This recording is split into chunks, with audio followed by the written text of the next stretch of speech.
Hello, hello, hello. Welcome back. Welcome back. Welcome back. Welcome back to some Victoria 3. And the girls just want to have Lanfang run. You might have noticed today's episode is listed as Girls Just Want to Have Lanfang Episode 1. Because after looking over where we ended the last episode, I've realized that run is kind of done. We kind of reached an end point to it. We failed, but we learned a lot. So we're restarting the Lanfang run tonight. So anybody who's looking for the episodes of the failed run, they're now on the channel listed as the obvious title, Girls Don't Want to Have Lanfang. So those episodes are on there. So tonight we're starting fresh. As always, let me make sure my sound is working. Hello, me. As always, let me make sure my sound is working. Hello, me. Hey, hello back at you, buddy. All right, everything's working. All right, so let's dive in. So I'm gonna, so we'll get into the map, and then I'll talk about what the new strategies that we're going to employ are. So let's do this, said cow. All right. Ooh. Hello, police siren. All right, so let's start off with Lanfang. The Republic of Lanfang was established by a democratic syndicate of Chinese miners hoping to exploit the gold reserves of Borneo. Can Lanfang resist the advances of the Dutch and achieve the prosperity it seeks? Of course it can. All right. So just like before, we are hunting for the miners, not miners achievement. So starting as Lanfang, incorporate all states in Borneo and have the compulsory primary school law. So I think last run, a couple things I was too set on. One, setting up a construction sector and setting up, like, getting, a good amount of construction going. I think that in its current state, Lanfang just cannot support it because we don't have the people.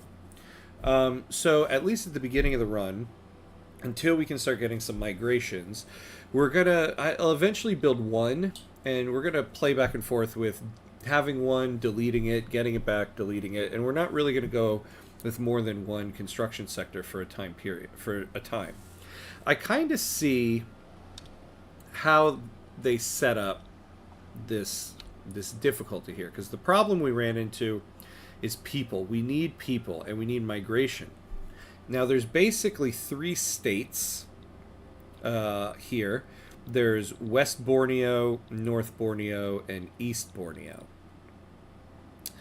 Now, we need 20 arable land to start getting migrations. So, with Lanfang, we have 3. Sintag will join that state. So we'll get 2, that's 5. And you can see here, West Borneo are all these states, so that's 5. That'll be 11, 16, and then 22. So really, we would need almost every state, and that includes going after the Dutch East Indies. So West Borneo isn't really it. Brunei has a lot. We have 15 there. If we get this state, you can see that gets us to 19, just one short. So then this little one right here, we would need this, and that would complete the state. That would give us 20. However, so that's one way we can get it without going after the Dutch East Indies. Also, when we look at... let me bring it up. East Borneo, if we can get these 2 states, so Belungan is 9 arable land, and Katai 12, that'll also get us our 20. So we could possibly have 2 states start getting migration without having to deal with Dutch East Indies. And then once we start getting migration, then we can build up our economy and military and get to a point where we can take on the Dutch East Indies. So that means our first point of contact, or I should say conquest, will be Brunei and not Sintag. We want to get Brunei so that then we can go take Balungan and then Katai. And this way we have a land route into there. So Sintag, the difficulty of this is that Sintag will join into this state. It'll be one state. The problem is when our gold fields run out, we won't have enough resources to create a gold mine. We really would need Sintag added in order to have that. So we're kind of giving up on that because the problem here is that the Dutch East Indies are probably going to come for Sintag. So all of this being said, we do have some set restart points at the very beginning here. We need to get Brunei, Balungan, Katai. If the Dutch East Indies makes a move for any of these three before we can get them, we're probably going to have to restart. If we can get Brunei, and then we can get Balungan, meaning we can get this state and this one up here, that'll give us 20 arable land in Brunei. That's fine. If they take Katai before we get there, fine. But we absolutely need these three states. If the Dutch East Indies goes for Sintag, that's not great. But we'll live with that. We'll live with that. So those are our set reset points here, because we really don't know what's going to happen. So I'll just preface all this with, we might restart at the very beginning here for those situations. So that's what we're doing. All right. So let's dive into it. So, technology. We absolutely need to get to line infantry. So we're doing that first. Then we're going to go for urban planning. Then we want to finish out the rest of the military tree. Fieldworks there. We want to get stock exchange because by that point we'll have a second state.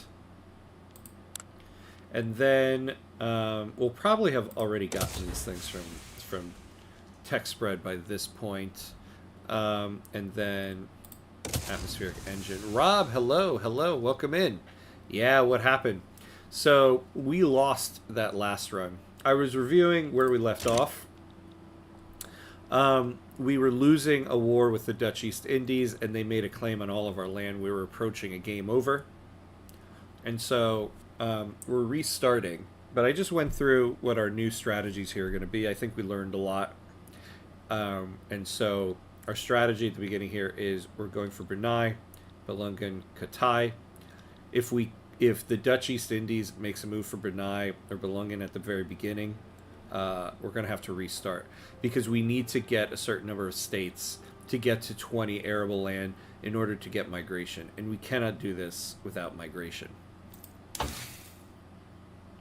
So this is a good amount of tech for right now. We can just keep it at that. Let's get us a general. But hey, how are you doing? Good to see you. Always good to see you here. You believe, yes. Thank you, Ted Lasso. I believe as well. All right. This might be a good defensive guy for us. Yeah. So Kui will be our defensive general. Where the Hakka women at? Yeah, we're going to add them in. Don't you worry. We are going to give women some property and get them in the workforce. Just came back from the gym. Very nice. Very nice. That makes one of us. I've been skipping arm and leg day for way too long. Need to get back on it. Alright, so we got this guy in flat terrain. It's hot, and leg day went hard, so ready to relax for the night. I love it. There you go. Relax with some Industrial Revolution war. Morale recovery, morale loss, but not a lot of kill rate. See, we need... kill rate is going to be good for us. We'll take this guy. Yang Ni. Alright. First things we're building. We're going to do 2 of these guys to get us 5. And then 3 there. While we're at it, let's just add in our mobilization options. We're in the Qing market, so we can add all that. Our armies are not going to really be going far, so we're not going to add forced march at the very beginning here. No, literally wish I could play this game well, so it's nice watching you. Thank you! I appreciate that. I appreciate it. I hope, you know, people can get something like that out of these streams. I do make mistakes myself, obviously. This is the second stream now. We're having to restart. That's why the Afghanistan run was called Too Cabal, Too Furious, because it was the second run through with it. But, you know, we did it. Well, we didn't quite do it, but we kind of did it. We did better than the first run. But we can do this one. All right.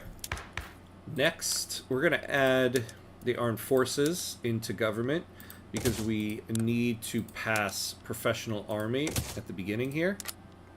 Now, one thing we're going to do is we don't want to take on the Dutch East Indies until we can start getting some migration. There's not going to be any point to that. So we're gonna improve relations with them. We're going to improve relations with the Dutch, their overlord. And then we have enough to improve relations with Spain. So those are our 3 to begin with. Now, another thing we're going to do in this run, something I've noticed, is we're not going to be calling in Qing to wars that we start. It's very tempting because they have so many battalions, 485 battalions. But what we learned in the last run is that their armies are so weak that they just get shredded like paper. And so it's not helpful. And I've noticed that it's when you call in Qing that you start to get a lot of the European powers getting into your war. So unless we absolutely have to, we are not going to be calling Qing into wars here. You like the Dutch? Yeah, the Dutch are a fun run in the game.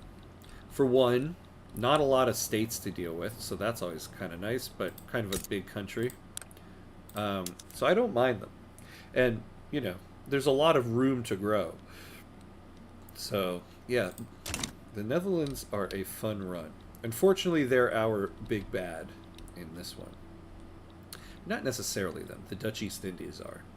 Okay, so we have these. We have this set up, and then we're gonna add a rice farm in because we're gonna need that. Then we're gonna need a little bit of an economy, so we'll add textile mills because we've got quite a lot of fabric from Great Qing. And that's all we really need in the construction queue here to begin with. Paper tiger. Paper tiger indeed, indeed. Actually, one other thing we're going to add in. We're going to create a navy at the beginning here. Let's add somebody in. Convoy Raider. Recovery rate, we don't really like that. Inexperienced, no way. Alright, so this is fine. So we'll add this guy in there. Yes! Oh, yeah. I've been loving the streams. I saw the first one, And I saw the second one, although I don't remember if the third one was today or in a day coming up. So I've seen the two of them. Man, I cannot wait for the new DLC. I say it all the time, but it needs to be said. It's going to be great. We're going to start with 3. Now, the Qing market, actually, this run is probably going to go into the DLC. So at some point, the entire trade system in this run is going to change. I certainly hope we can keep playing this when the new DLC comes out, seeing as how so much is going to be different. Who knows? All right, let's fix our budget. We'll do that for now. I know when they first announced it, it seemed like it was months away, and I was like, oh my god, this is going to be awful. Will it be compatible? In previous DLCs, you can load your save games in, but I think it does say that like it might crash. We don't know. So I don't know. I mean, you can always play the game pre-release in Steam. I think you just put the version back. So we'll see if it works in this, hopefully, because we're going to want to finish the run, but I don't want to not play on the new stuff. All right. I think we're ready for the unpause. Let's do this. Oh, wait. Last thing. Our decrees, road maintenance, and promote social mobility. And away we go. Girls just want to have Lanfang. Part 2. Okay, so we're going to go... Actually, we'll slow down for a second. We're going to go after Brunei. But first thing we need to do is we need to wait for our organization to build up a little bit, since we didn't have any generals. So you can see we're suffering negative 23% offense, negative 9 defense. So we're just going to wait for this to build up a little bit and then go after them.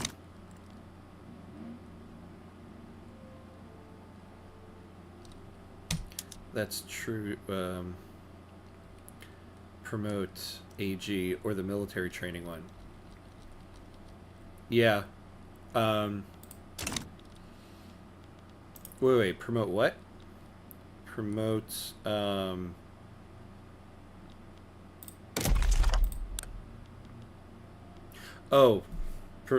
promote ag? Oh, you mean like encourage this one?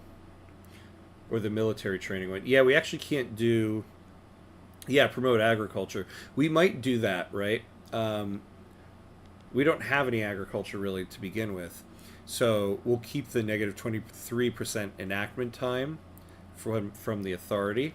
But we actually, during wars, might add this in just so we can get a little bit more. This one will be nice, but we need to get mandatory service before we can add it. And so this is one I always like to add in before I go to war. Because that training rate is just vital. Vital, vital, vital. Oh, okay, so let's speed this up. So here we go.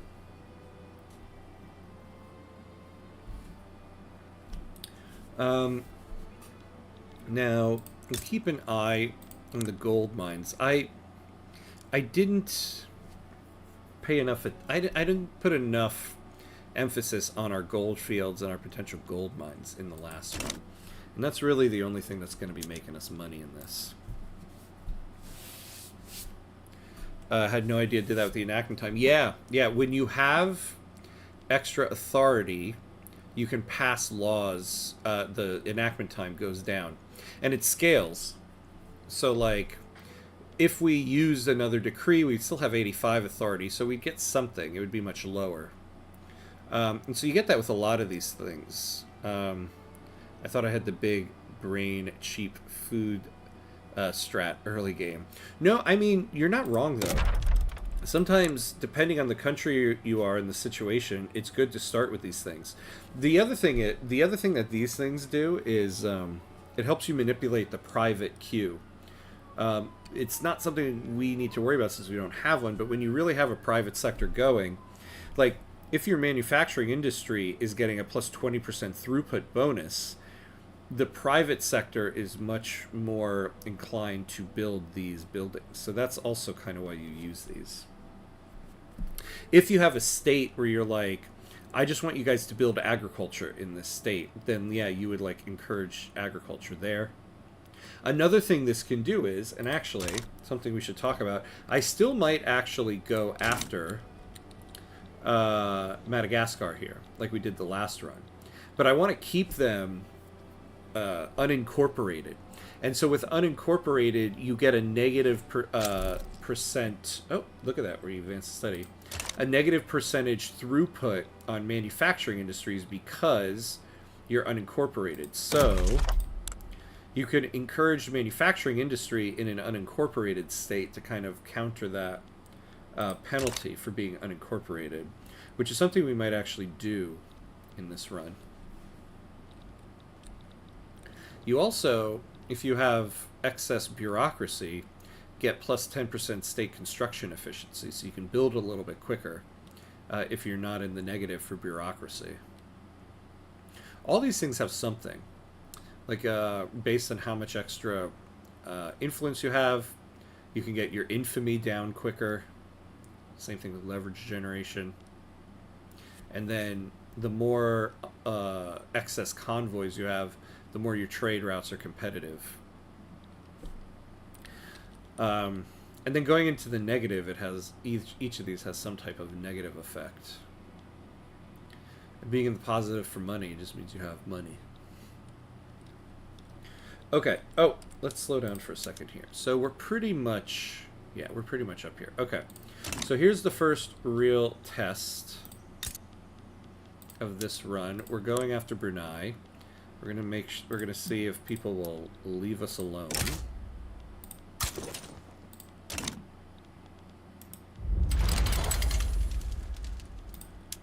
Okay. We don't have any conscripts yet. No. So let's mobilize. Let's go there. And let's pray that nobody butts their business in here.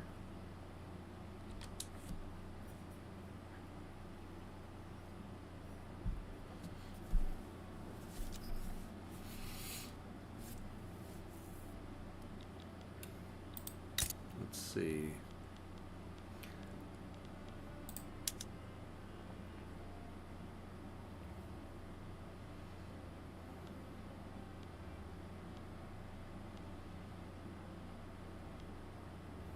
So things are a little expensive, but we can afford it.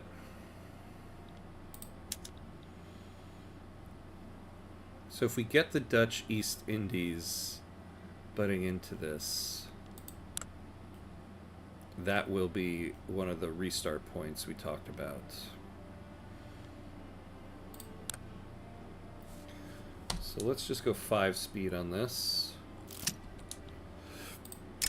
Alright, what was meant as a routine speech about the merits of professional army by Li Kui? I need to learn how to say that. Li Sui. Li Kui. It must be Kui. Has quickly devolved into a public relations disaster for the armed forces. So this seems like a lot. We only lose 10, and this guy loses popularity. I don't mind if he does. And we don't want to take a setback yet. So we'll take that.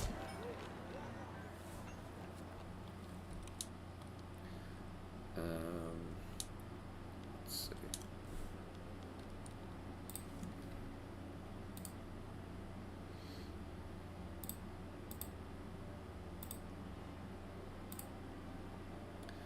All right.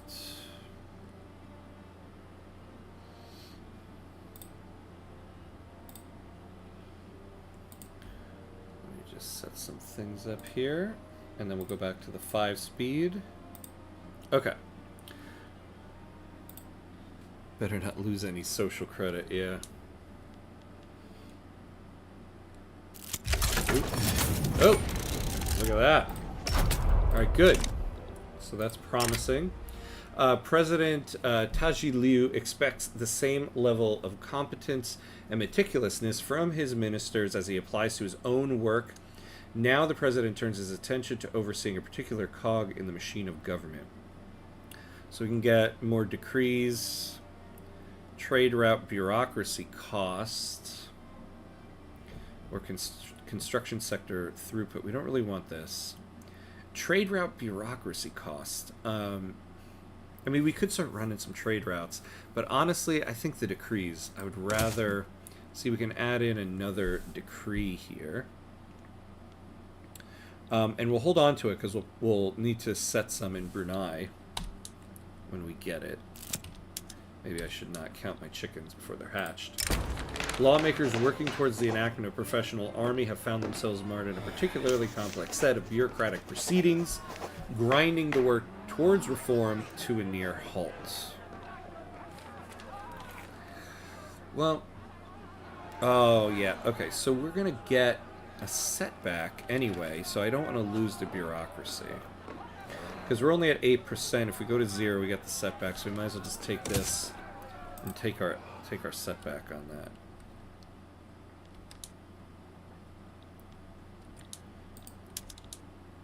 Yes, there we go. Legislative failures, yes we know. Yeah, you got this. Haka strong. That's the spirit. Should make you a general in my army. There we go. Alright, we got it.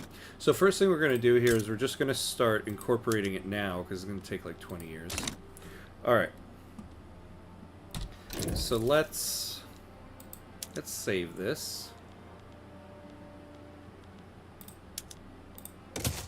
Let's save where we are. So next, we want to go after Belungen, but let's see what our manpower is at. Oh, well, let's incorporate you.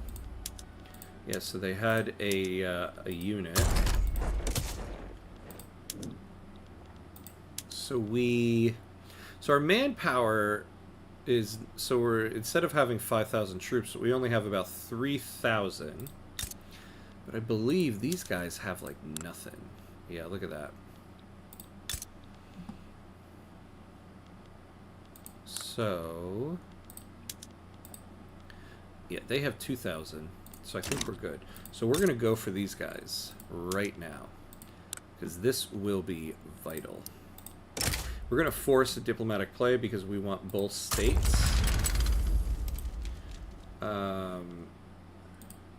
We don't want them conceding. So let's mobilize.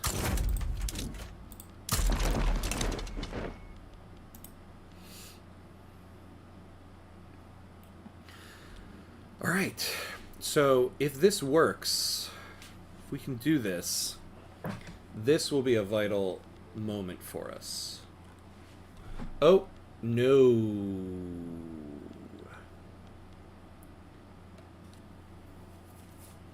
The Dutch... Okay, so here we go.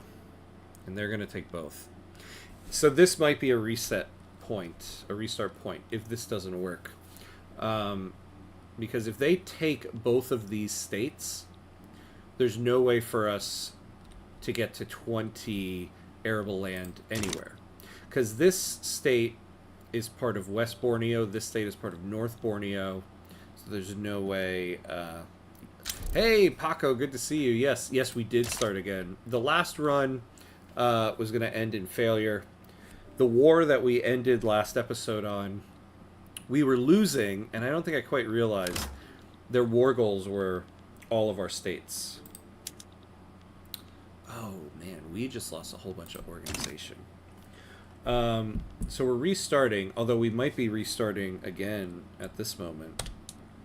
Because this Dutch East Indies move might not work for us. I'm not going to be very active tonight, finishing a book review for this midnight. Ah, awesome. Yeah, no worries. I always love a good lurk.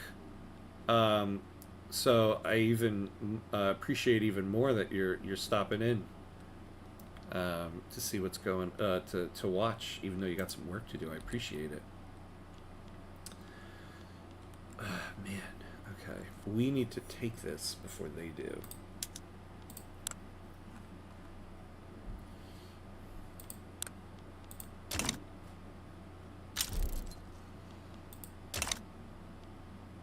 Yeah, damaging relations. Let's see what happens here. I'm afraid their armies are more powerful, so they might.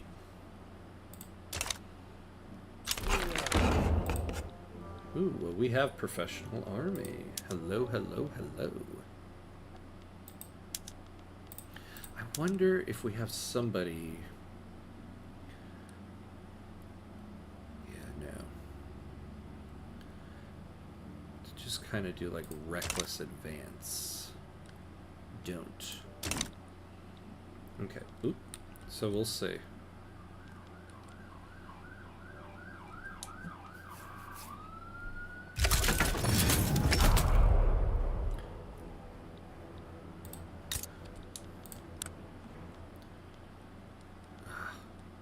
Wait, is it... Okay. So they got it. So there it is.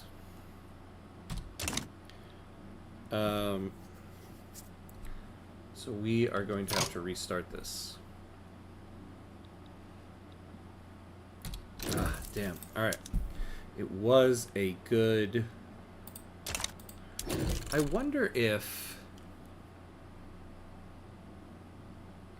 I have... Okay. I have a... we're gonna try something. We're really going, off-brand here. And save scumming like crazy. We could maybe try to concede that they're gonna get this and just get this state. And hope maybe they will concede this before the other one goes in.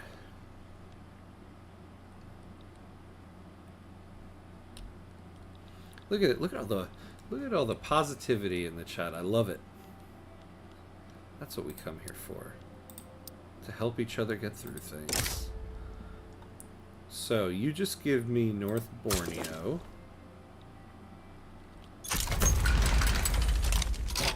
No. Huh? Let's do this. I won't set it as primary.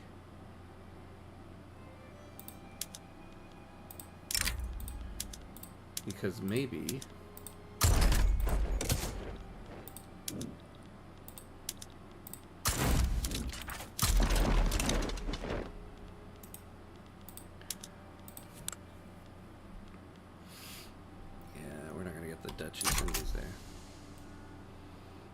If you declare war first, this time you'll get it. No, I hope so. I will get kind of a head start. Oh, this is interesting. Hold on. Hold the phone.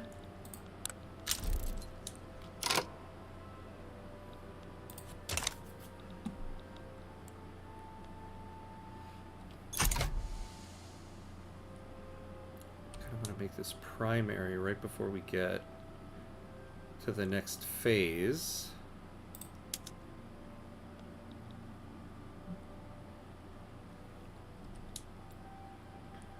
Oh, look at this. Look at this. Okay. That's interesting. I didn't think I was going to restart the whole damn thing. Alright, so we're on speed 1 just for the moment because we passed our law. We want to do something different. We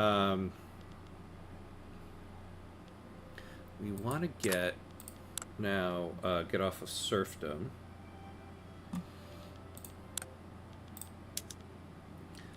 So yeah, look at that. There we go. Yeah, no, sorry, industrialists. So let's throw the literati in there. Oh yeah, and let's go for homesteading. Alright, we're building our rice farm.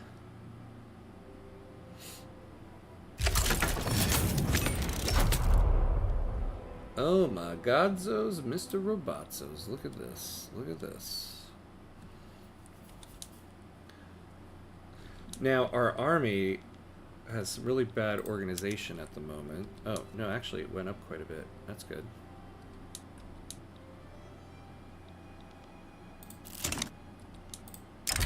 A group of influential literati led by Wu Rengan are petitioning for the rapid abolition of serfdom. Yeah, we'll take the guaranteed 10% on that. Things going well. Your social credit is off the charts right now. Haha, yeah. Yeah, yeah. Oh my god. Okay. That requires another save. Wow. That was interesting. So now we have a dilemma. If we go after Sulu North Borneo, we will get the arable land we need for North Borneo. And this is where we would definitely want migration. But also, if we get Katai... But I feel like the Dutch East Indies are more quick to go after Katai than Sulu. But in the last run we did, I declared against Sulu and just asked for this, and they conceded. We'll see. We'll see. We're going to go after Sulu. Hey... Add somebody else into the army. It does hurt our organization, but that'll build up. So 2.46 thousand troops. What do we got here? Where do they have their barracks? They have one there. They have 3 here. So they have more soldiers. What does Katai have? 3. So we're going to need to wait for our troops to build up a little bit here. Because we don't have enough soldiers to take them on. Because we're depleted. Okay. So let's add social mobility into both of these so we get a little bit more qualifications so that the barracks in both of these places will hire up. Look at this though. Ooh, we got 23,000 peasants here. We got 50,000 here. Excellent. Oh, and let's just start incorporating that.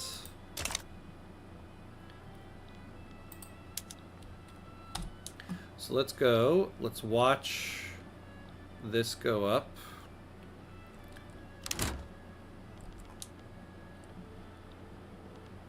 Oh, what do we have here? Path to liberalism. Yeah, we don't need to pin that. Famine in Lanfang. Oh, yeah, I forgot the opium wars are going, and so Great Britain is starting to cut us off from the Qing market. Look at our budget. Holy poops.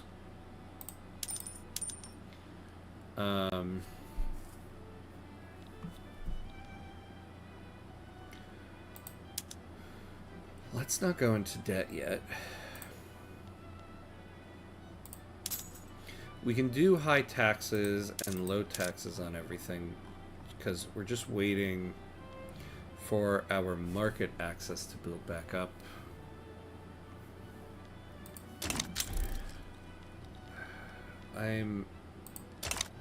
We could request to have our own market, but I don't want to lose the Qing market. Claiming that Lanfang Lanfang in East Borneo's prime lands should be settled by virtuous Yaomen like themselves, the homesteading law proposal is experiencing a surge of popularity among members of the rural folk, eyeing an opportunity in the frontiers, to the great chagrin of the landowners currently dominating the agricultural sector. So East Borneo will get a bunch of migration attraction. That's not so bad. Although getting off of noble privileges would be nice. We could get plus 10%. We'll get more radicals. Yeah, we got quite a bit of radicals.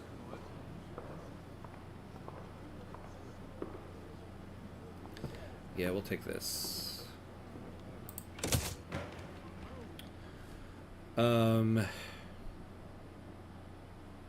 Yeah, no, it is. It's really great for us. I don't want to lose the Qing market. See, the problem is we have these guys here just cutting off our supply. I mean, it's not terrible. We could just suffer through it. Problem is, it is getting us into debt. We're going to need to add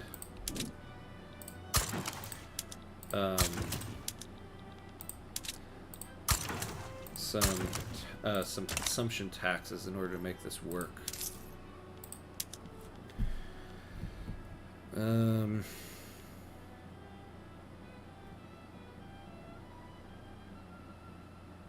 Jeez. So let's tax services and liquor. All right. So we're not losing too much. This is a little bit of a wrinkle in the plan. All right, let's speed up here. Let's get over 3,000 manpower.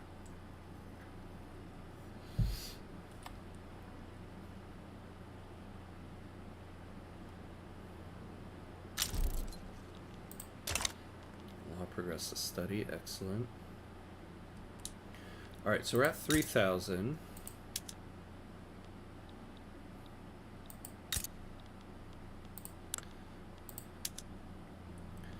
So they have this army that has 2.26.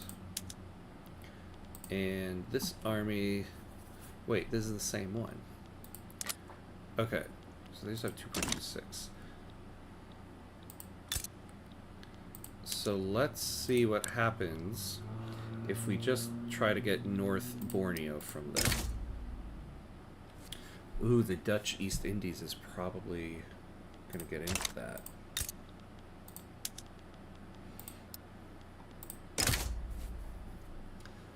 But not this.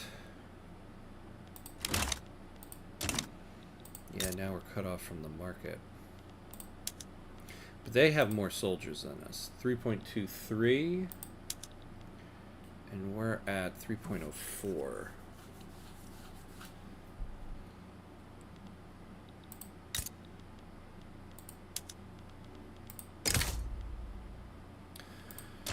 I wonder... what are the Dutch East Indies? So I wonder if we threw the landowners into government.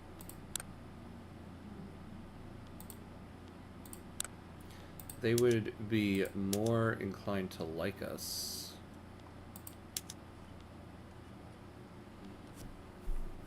I don't actually know if this would change anything. Let's do it. I mean, we're going to suffer radicals and loyalists from throwing the government around like this. But let's try it. So what are their opinions? I wonder if that changes anything here. I've never actually thought about this before, but no, it didn't change anything. Then get those damn guys out of there. Ooh, yeah, let's get them out of there. Yeah, the literati and the armed forces, just have them. Okay. I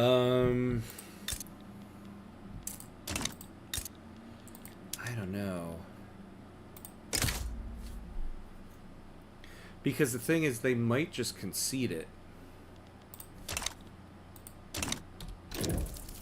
We're going to take a save point.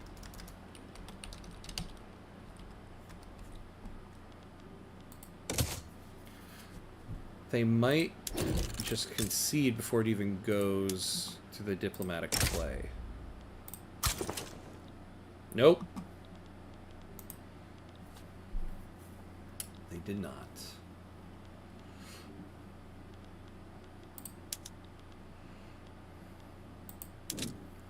Oh, hold on.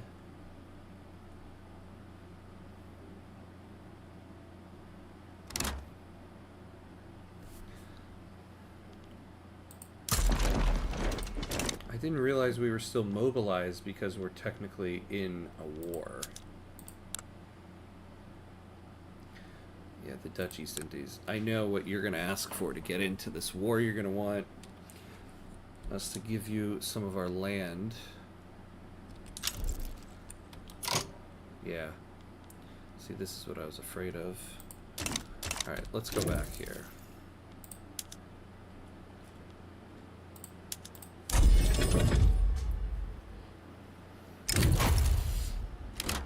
Okay, so first things first, let's demobilize our army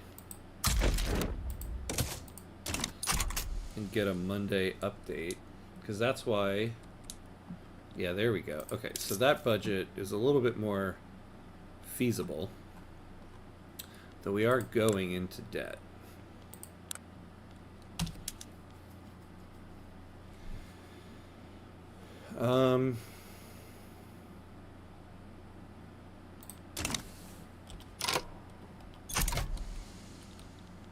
So maybe we just wait for this to go back up, because what we need is, they won't get involved in a war with Kitai, it looks like. And they have 3.5, possibly 4,000 troops.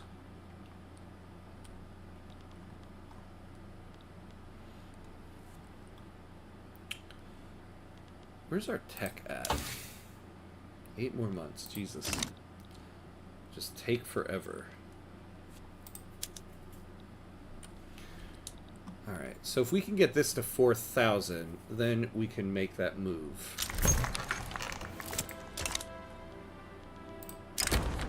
Admiral Zakai, who? Oh yeah, has made public statements in support of the Patriotic Party, bringing into question the political neutrality of the military. Yeah, they're so far down there, I don't really care about that. What is his ideology? He's just a moderate. Who cares? Alright. The landowners refuse to give up their serfs without adequate compensation. Their significant political influence makes it a difficult demand to refuse. I think we can afford the bureaucracy, right? 105, 15% of that would be 15. Yeah, we could afford it. Yeah, let's do that.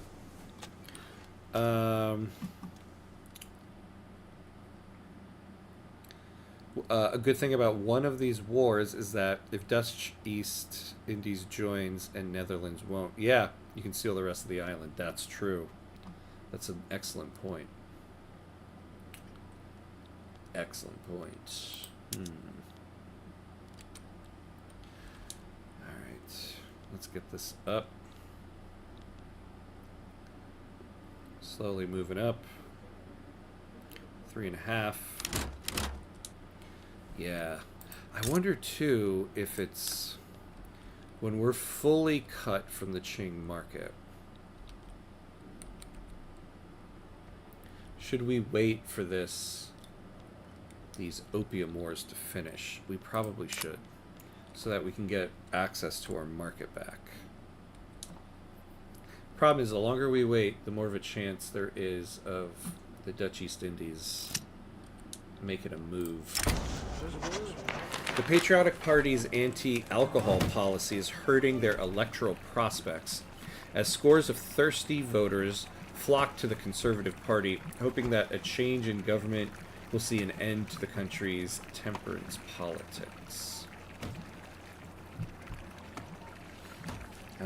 Sorry, Patriotic Party, but I don't want to give the Conservative Party all that momentum. It's bad enough as is. Alright. Okay, so... Oh. How did Path to Liberalism get completed? Who knows? The literati, under the leadership of Wu Rengan, has ushered in an era of liberal politics that promises a freer society where all citizens have a part in the political process. You know, it's funny that I feel like in the last run we had a Wu Rengan, but it looks like he's not an actual character from history. Alright, so he'll get 50 popularity, or leader of the trade unions will become radical.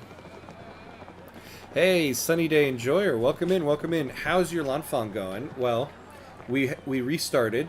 Today we restart, or this run is the restart. But the restart is off to a very good start. Though we're at a little bit of a crucial point here. The armed forces will get... Oh, Reformer. Actually, this is pretty good. Because then we can keep them in government. They'll help us get propertied women. And get this. Let's do this. So,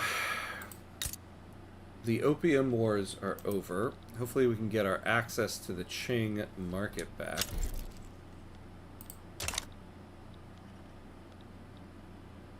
Slowly but surely, maybe.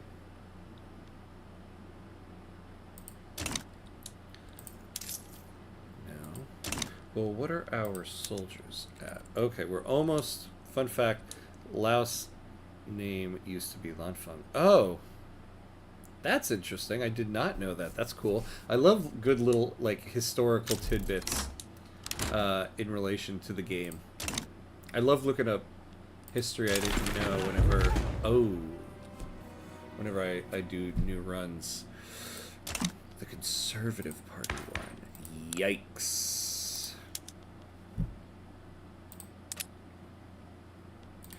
Oh, well, we can get the rural folk in. That'll help us with homesteading. Can we keep them in, though? Yeah, let's keep the armed forces in, because I want to keep them on patriotic fervor. Oh, never mind, I got confused. It was Lang Zhang. Oh, no worries, no worries. Okay.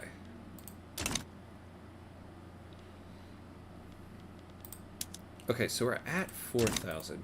Is there any change on this? No. But we could do this. And take them on.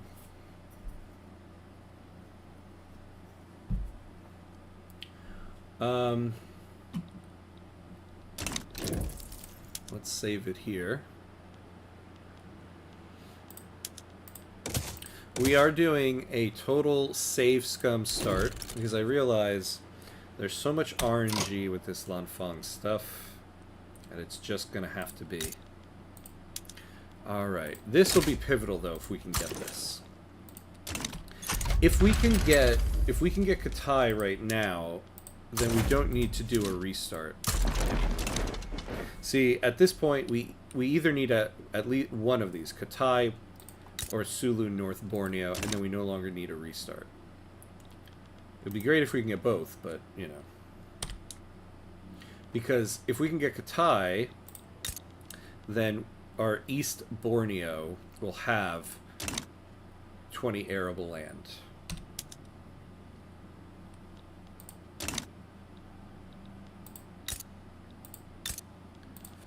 Oh, man. Qing. When are we going to get access back?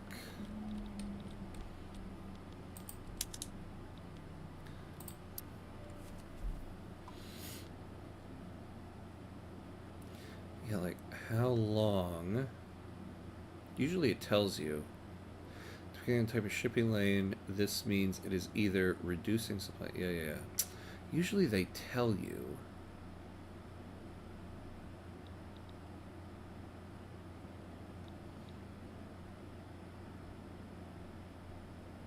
Yeah, no.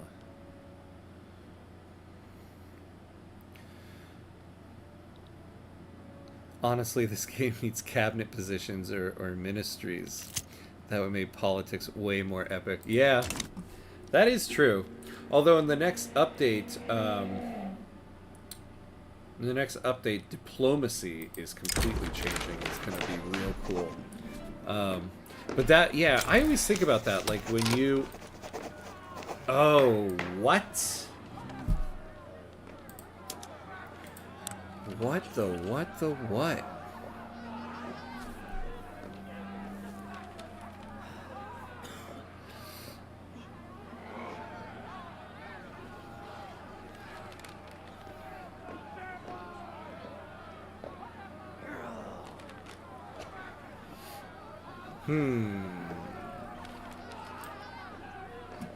Okay. Then we should have just gone after Sulu, because I'd rather have that. So let's do that. Yeah, I think about that sometimes when you are in, like, a country that has, like, presidential republic. Like, if you're playing as the United States, like, you don't make... The president doesn't make all these decisions on their own. It would be interesting if there was some type of pushback like that. For example, in Imperator Rome, you can enable corruption on government positions for political favors. Oh. Do you know, I've been hearing so much about Imperator Rome recently. I know it is, like, I think, like, the anniversary. They're coming out with an anniversary update. But I've been hearing so much about that game. I want to give it a try. People swear by it, that it was just this awesome game that they shouldn't have given up on.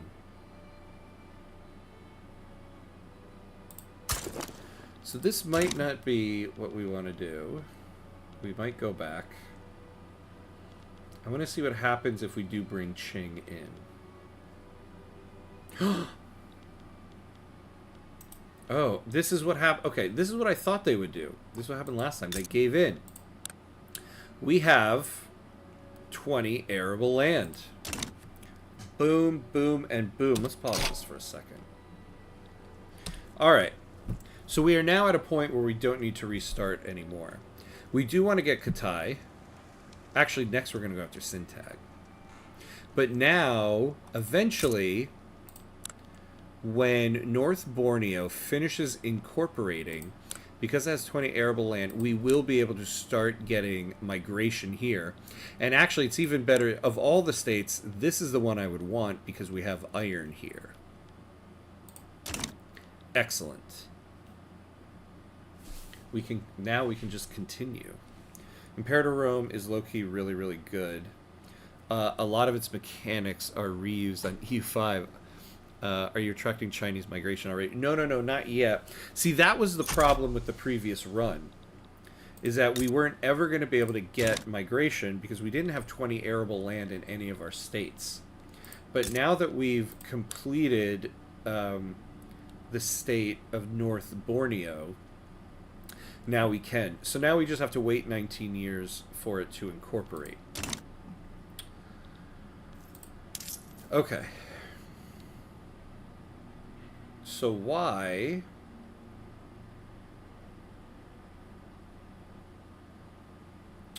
are we losing so much money, though?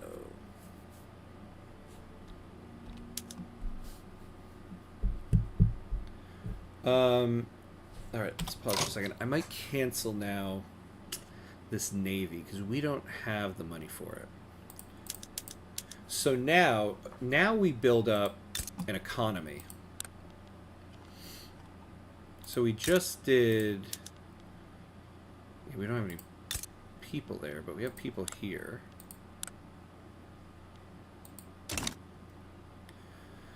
don't know. We might need to, like...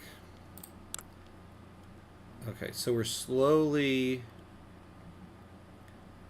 getting back.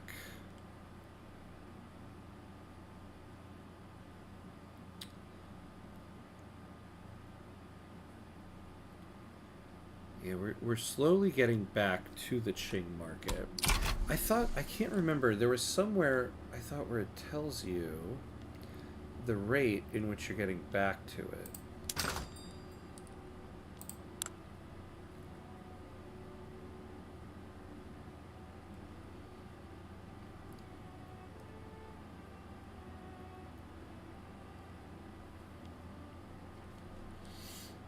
We have a trade center.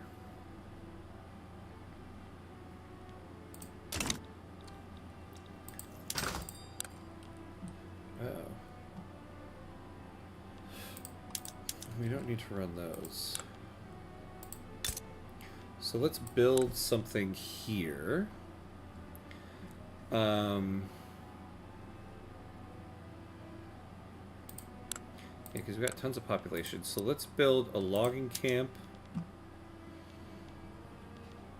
furniture manufactory, a tooling workshop.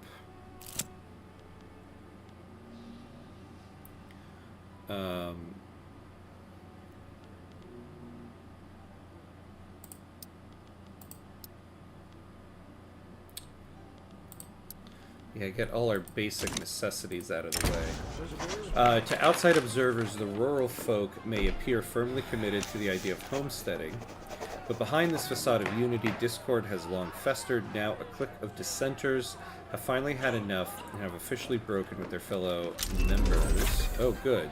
Finally. Let's see. Well, we have no setbacks. We're in the third phase, so we actually will take a setback on this to get more enactment success chance.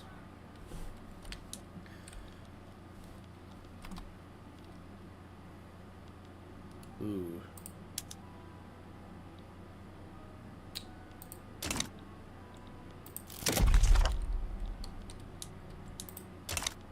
We might need to suppress them.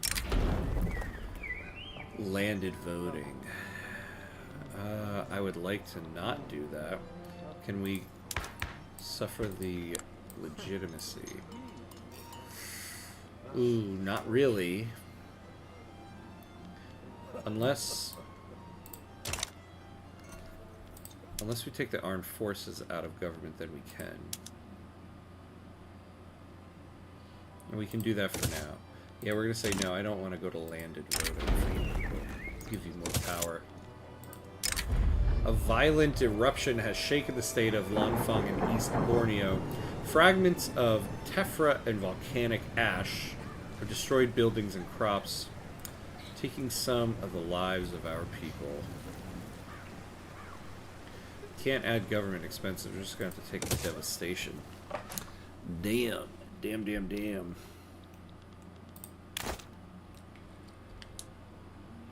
Okay. So yeah, let's build this stuff. Actually, yeah, logging is bad in the Qing market. Okay, we're already up to 29%. So not so bad. We're building back up there.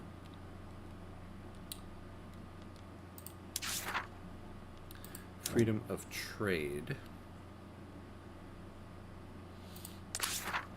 Freedom of thought. Yeah, we're not going to do that. But we do need to get this market back on track. Alright, well, we're a little bit past an hour here, so we're going to take a quick pause. 60-second pause, and I'm going to do a bathroom break, get another drink. But we're on track. We've got all of North Borneo, unlike last time. Excellent. All right. So, I'm going to take a quick bathroom break. Be back in 60 seconds.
All right, and we are back, and better than ever.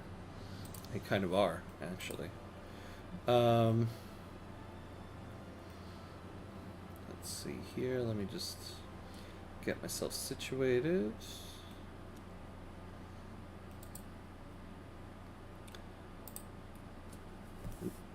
Okay. Let's unpause. I would use the volcano for tourism. They don't need to panic. Yeah, right? People want to come see that. Why not? Why not? Isn't that what Hawaii's been using for uh, tourism for a long time? I guess they also have beaches and their volcano isn't erupting. There is that. Speaking of which, yeah, let's take a look here. So we do have a lot of turmoil.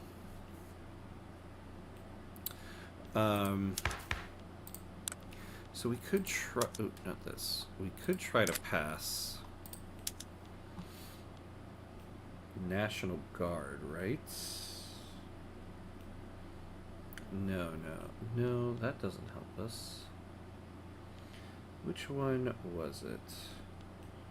Well, this will help us with some of those movements. Oh, yeah, it's the policing law. Yeah.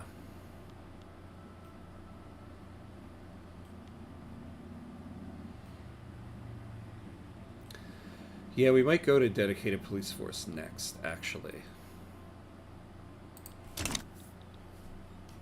It will be helpful to us to lower some of this turmoil.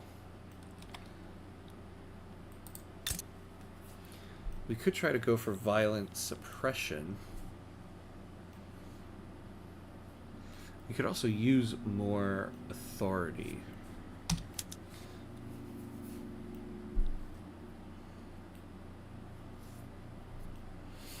Yeah, construction is really bad because of all the turmoil. Part of the problem, though, with the turmoil, I mean, yeah, we have recently liberated.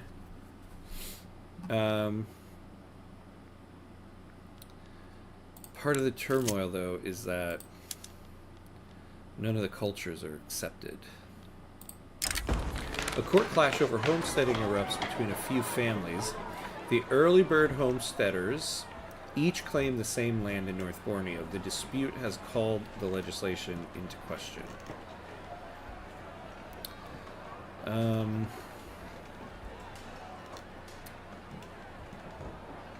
Yeah, we'll probably take this one. Because we can afford the rural folk to lose 3 approval.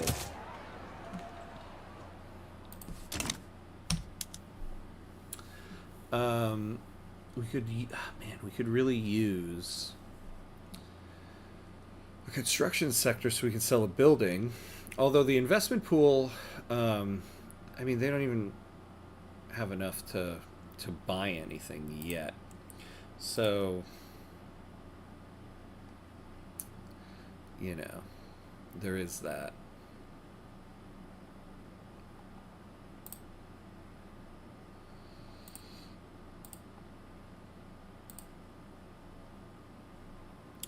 There is that.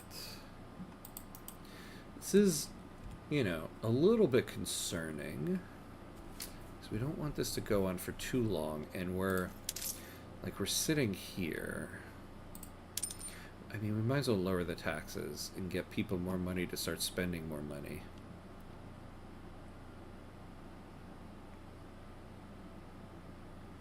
Yeah, we have unrealized taxes in East Borneo, but, not a lot. So the real problem is the tax waste. But even that isn't causing us too much.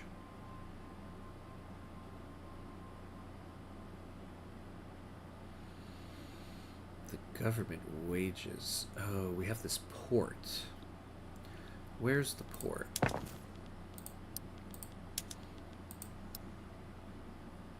We have a lot of ports.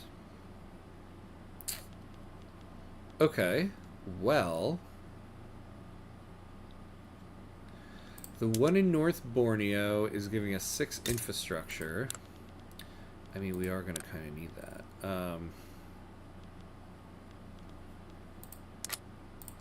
Maybe we could get rid of the one. Yeah, we can get rid of this one.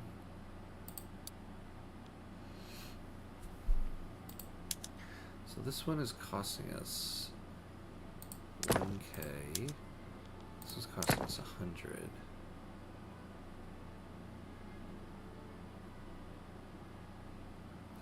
Yeah, we could probably cut this down by 1.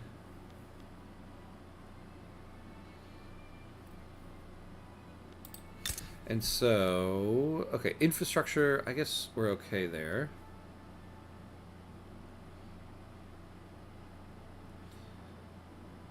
Goods for government buildings. Oh, we're spending 400 on the clippers. Because we don't really have any. Okay, so let's take a look at that. So, it's the clippers that are really costing us money here. If we did this, we would lose 4 infrastructure. For now, we can afford that. So let's go back to just Anchorage. There we go. Okay, so let's keep things as they are to start slowly getting out of debt, meaning like we won't remove this stuff. Hey, we got homesteading. Excellent. So now we really need to get dedicated police force. Do we need the armed forces or the petite bourgeoisie back in here?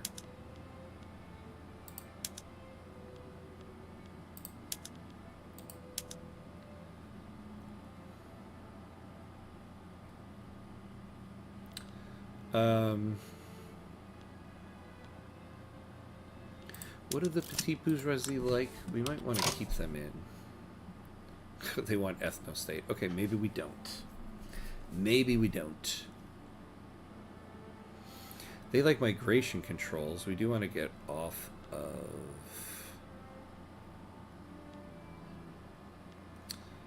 closed borders at one point. They like monarchy, though. And what are the armed forces like?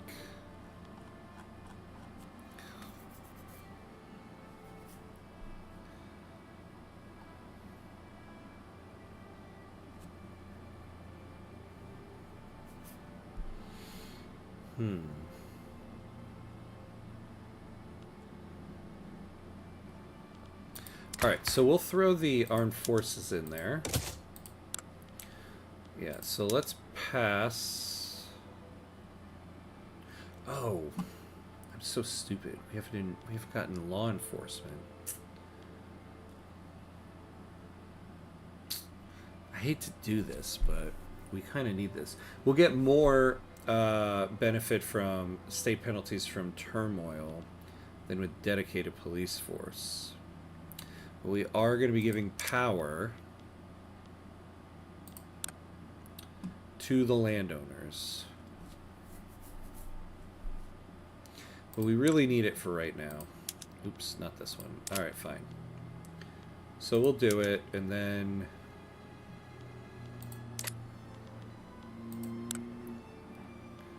So I really didn't need the armed forces in here. It's the petite bourgeoisie I want. Alright, well, let's open the borders first. Let me take a look at something.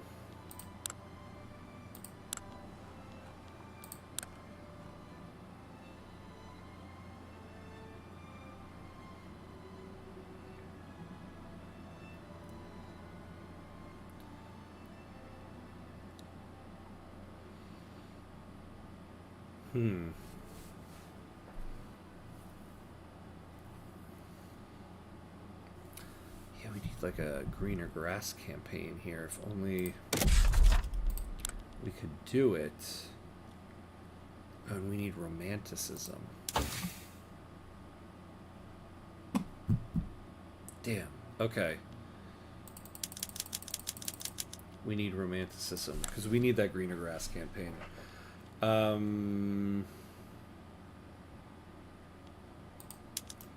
And we're going to do that next. Oh, wait. We're getting tech spread on it. Oh, and I just cleared all that out. Well, poops. Alright, well, let's do that. Then... we're getting paddle steamer, right? Okay, so we don't even need to add that in. General staff, field works, atmospheric engine, railways. There we go. Okay, perfect.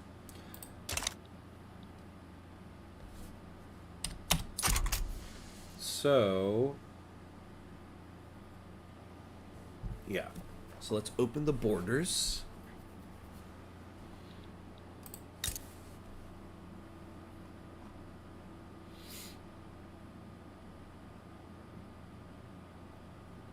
Problem is, we also have a very bad standard of living.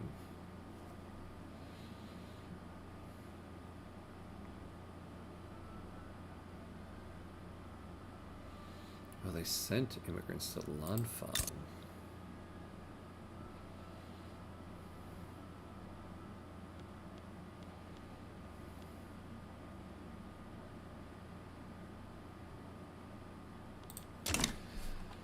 Alright.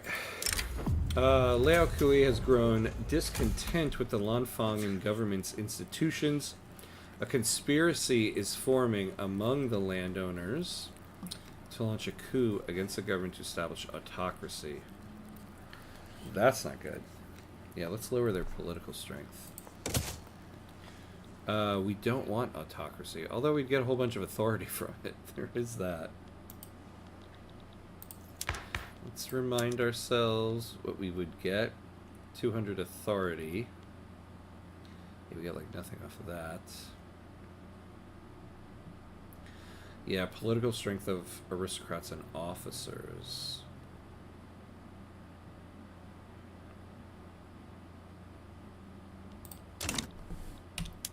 Yeah, we don't really like it though. We don't really like it.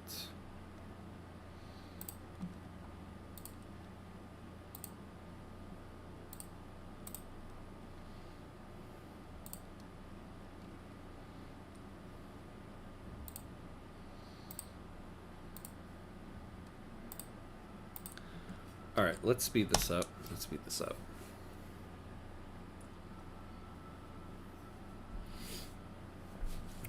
Can we take back...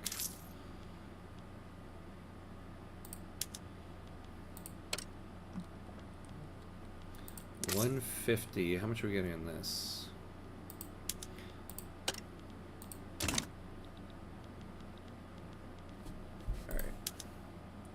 We need to start suppressing some of these movements because we can't do multiculturalism yet. So, like, chill out, people. All right, so we have our logging camp here.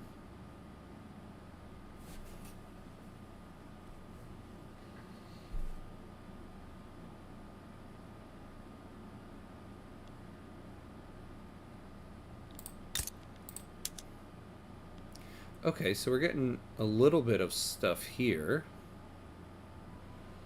Government dividends 55.9. And what we're really getting is 13.9. See, we need to start selling some buildings.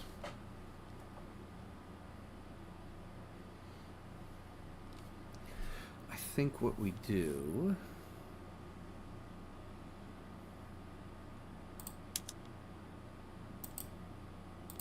So we'll do that rice, and then we'll do that.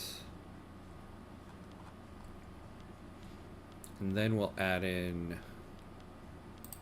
construction sector so that we can start selling some buildings.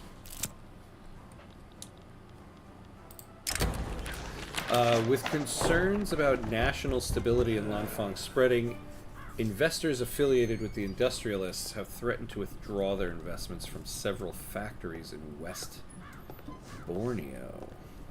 Why? We'll get a much bigger interest rate. Ugh.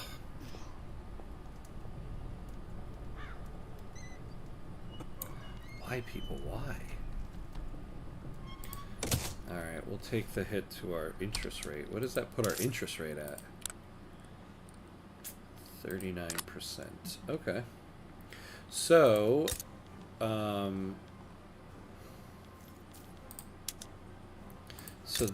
so North Borneo is going to have... Hold on, I'll finish that in a moment. The suggestion of migration controls has caused debate among the Confucian scholars about whether immigrants will share the uniquely Lanfang and religious sensibilities.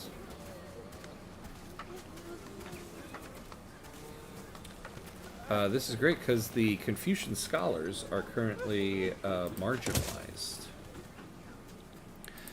So yeah, we also need to get off of traditionalism because we only get... Let me take a look here. Well, this mappy thing would be great to get rid of. Yeah, we're not getting anything for government dividends efficiency. So this would be nice.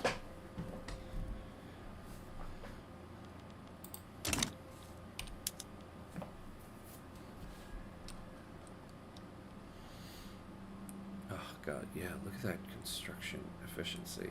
Yeah, after migration controls, we absolutely need law enforcement.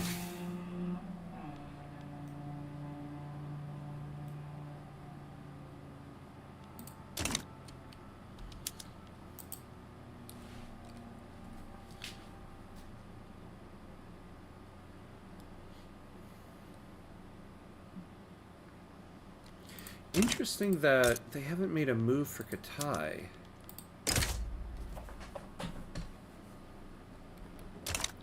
I wonder... Let's take a save. Is it worth making a move ourselves now? Are they going to stay out of that? It gives us 2 possible migration states.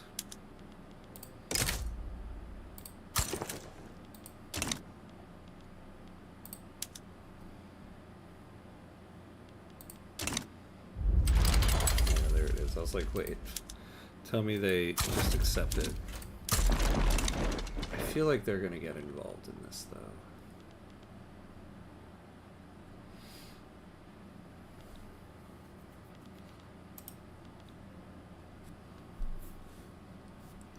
though. Oh, we do need to bump up military wages for this though.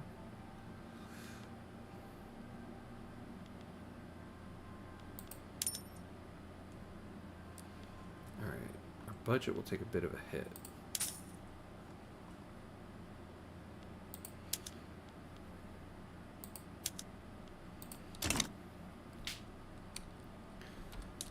All right, let's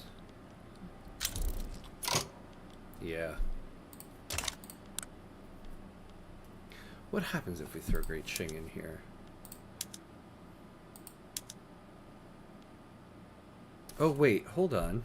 Well, no. Sorry. I've forgotten about Sintown. That's the one I want to go for.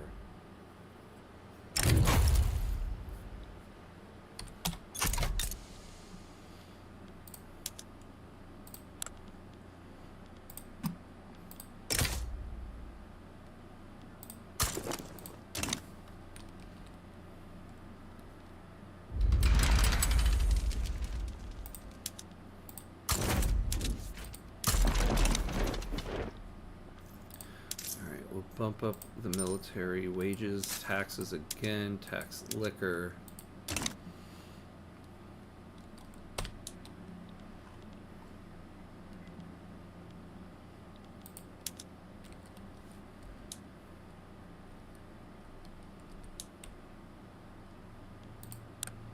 What would the Dutch East Indies want? Transfer states, yeah.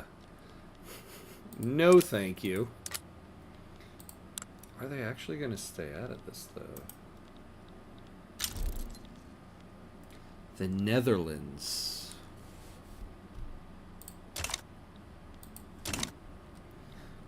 they actually going to send anybody?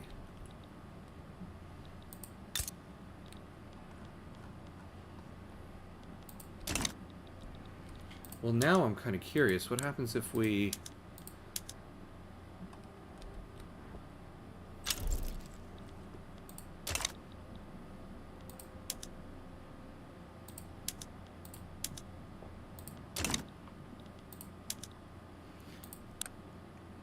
I said I wasn't going to bring Qing in unless absolutely necessary.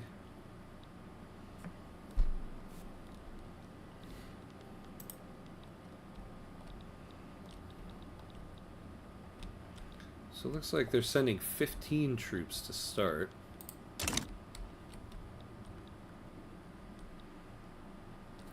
Although we use our obligation now on this and not Katai. Maybe that's a mistake. But we kind of need this because there's going to be gold that we can use, and we need that in our economy here.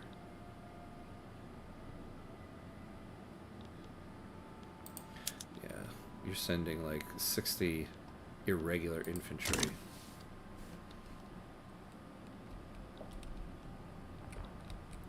And they're sending line infantry. And the Dutch East Indies. This... More pragmatically inclined members of the industrialists, currently opposed to the passing of migration controls, have offered to change their stance were they to be offered certain political concessions. Such concessions would not be popular with the rural folk.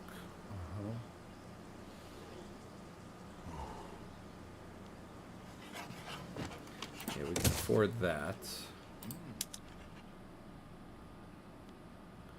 The Dutch East Indies get conquer Lanfang.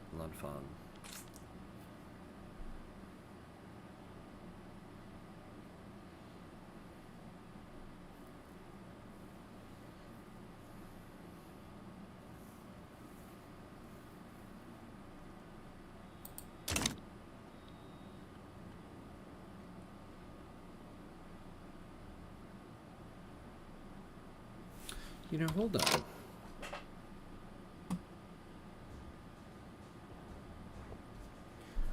If we didn't bring Great Qing in, like I said I wasn't going to do in this run, I got to hold to like my strategy here.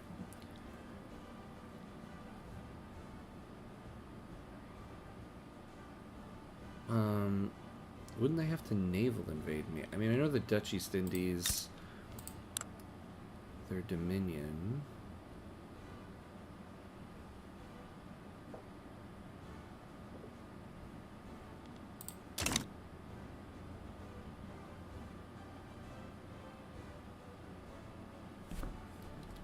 Yeah, this is not the move right now.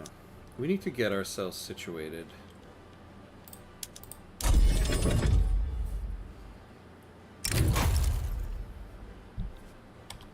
Yeah. Wait, what?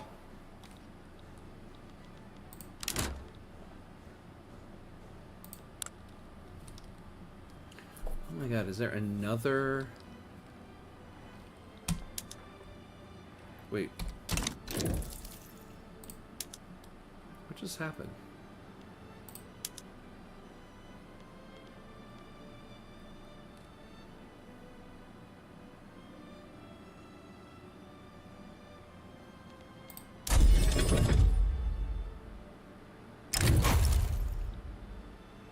Oh, there we go. I must have loaded the wrong thing. I was like, wait a second, tell me I messed this up. Okay. Yeah, this is not the move right now to go after these states yet. We need to get ourselves situated.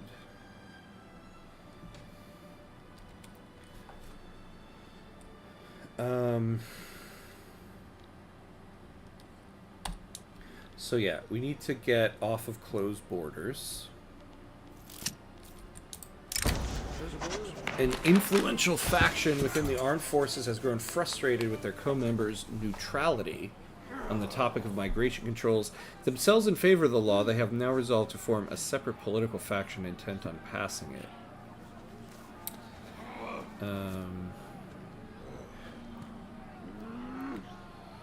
Yeah, we can give more pop attraction to them, but I would rather just take the 15. I want this to just pass.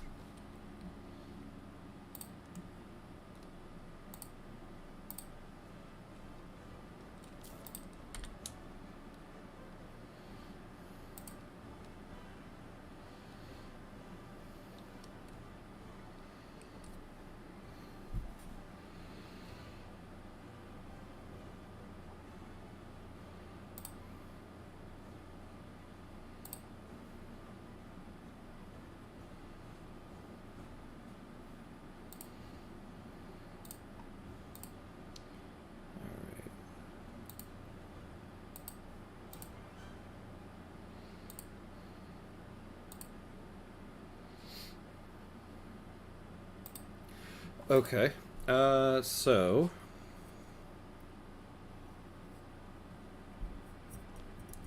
but yeah, this is going to take a while because of the construction efficiency. Well, let's put that back into effect. So it'll lower it a little bit. But yeah, we really do need to get a police force in because of all this turmoil. At least we're getting out of debt. And we have, I mean, wages are awful, but at least taxation is at medium. So that's good.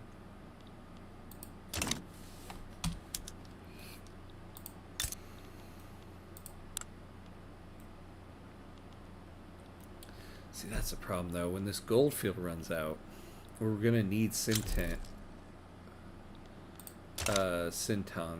to be able to create a gold mine.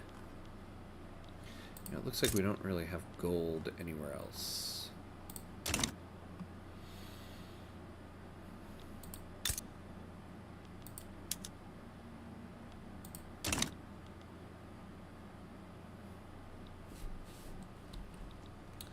Can we improve relations with the Netherlands?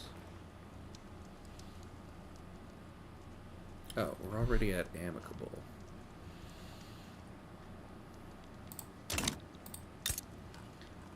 We're at cordial here.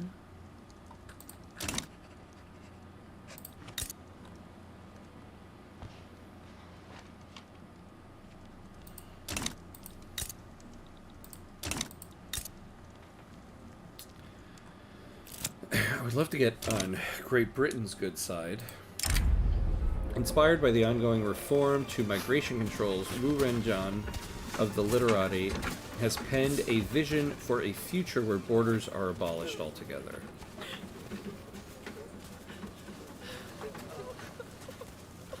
The armed forces won't be happy. Yeah, let's just take the 10%. What about Russia?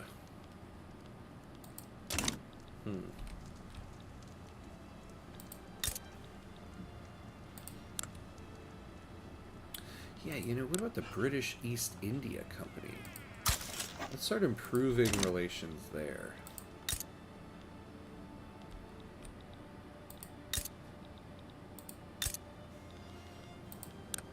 Siam? Yeah, let's do it. Now, I did say we were going to try to get... Oops. Madagascar here. Though they currently have tons more. Tons more, yeah. This might be an interesting run to do in the future. The Marina Kingdom.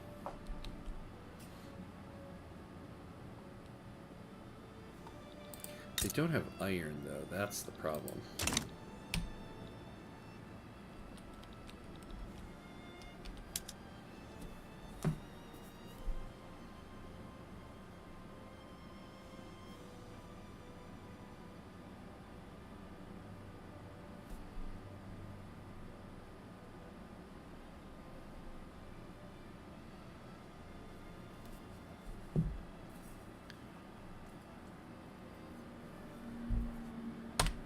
Let's speed this up. All right.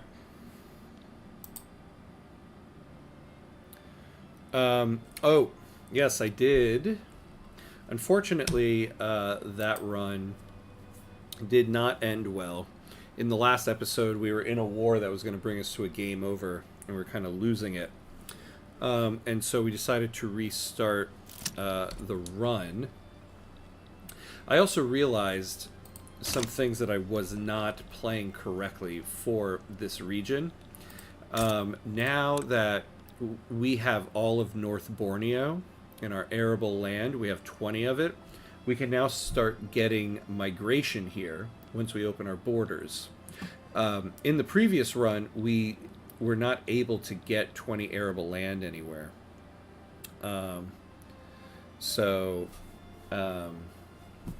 It wasn't going to work, so we restarted it today. So that previous run is now labeled as girls don't want to have Lanfang, and so we've restarted the run today, and we're off to a much better start. Now we're going to be able to get migration to North Borneo, and it'll work. So, Paco, you finished the review. Congratulations, my friend. Congratulations. Well done. Well done. All right, let me read through this, and I'll answer your question there, Sartorius. Shikui, a general associated with the armed forces, has been accused of grave disloyalty. Shikui claims that this is nothing but a plot by subversive elements to remove a barrier to rule.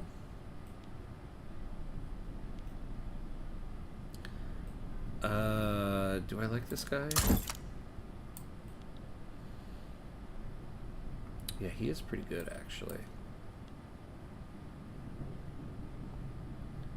And he will be retired, and he dies. Yeah,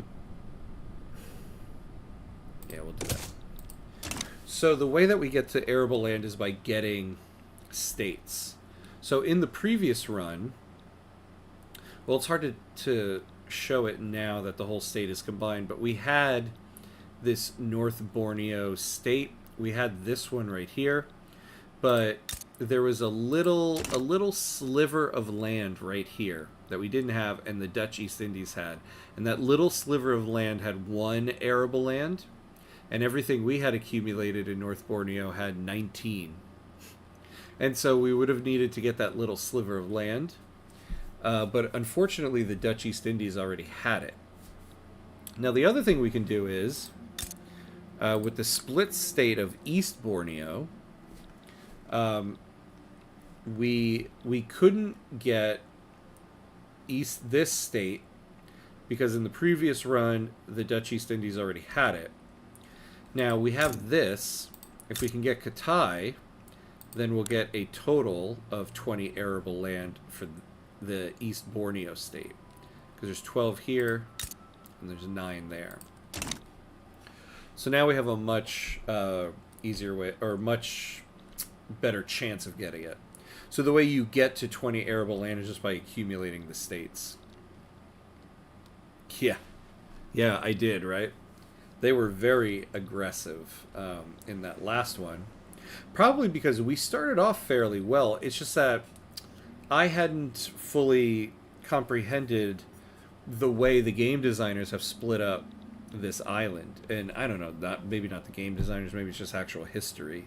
But at the beginning of the episode here, I talked about what our roadmap was.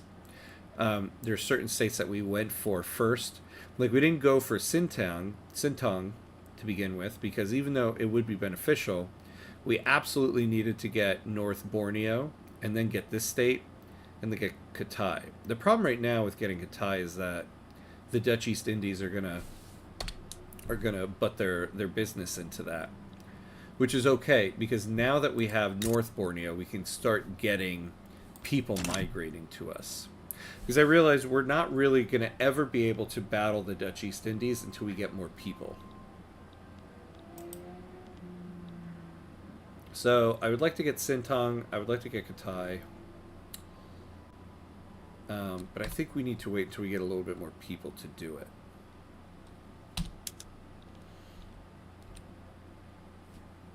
But I think this is a much better start here.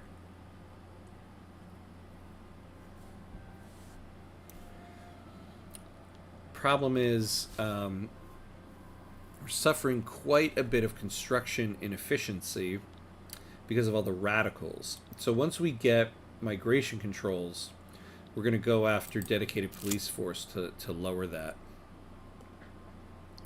More babies. That's the other. Yeah, we could go for that. Increase birth rate. Have people just start making more babies. Figures representing the landowners have approached elements of the armed forces, looking for support in a hypothetical plot against the government. Ooh, yes, we advanced the study. Excellent, excellent. Now let's retreat by 10. You know, this is advancing much more than I was happy for. If you build munitions and weapons factories, you might be able to supply Qing. Then you might be able to fight the Dutch. This is a good point. That is a good point. Like, if we build some arms industries, maybe Qing will start creating some line infantry. And we need arms industries anyway.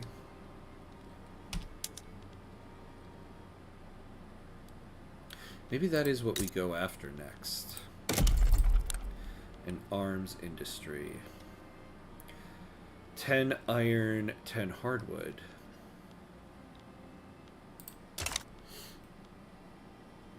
So we'll build 1 iron, yeah, and let's do an arms industry. Because we need it anyway. Although the thing is... Oh. Yeah, they have an arms industry somewhere, and it's just not producing anything. I don't understand why the AI for Qing doesn't advance their military. I mean, maybe because they have so many battalions, they wouldn't be able to supply all of it.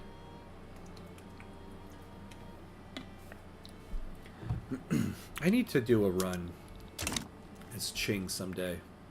I've never done it because it just seems so daunting to have this many states to manage. But someday I need to just suck it up and do a great Qing run. Because I don't understand why they don't advance. I mean, I get historically. But I guess I don't even really know why historically they did that. Oh, line infantry is spreading now.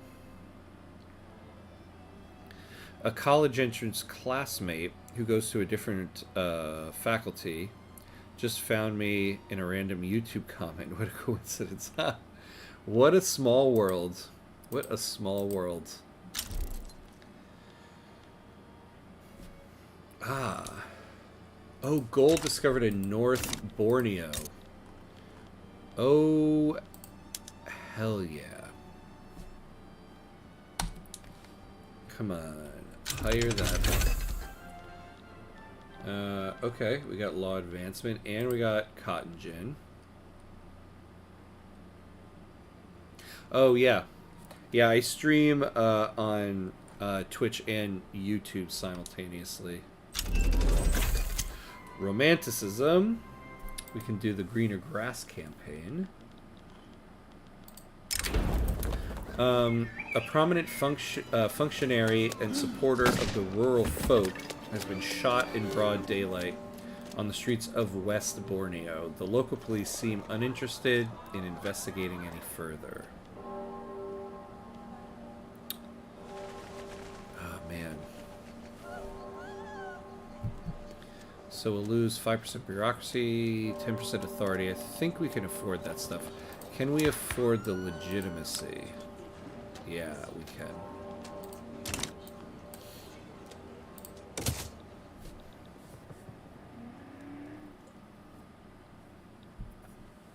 Whoa, look at that budget. Okay.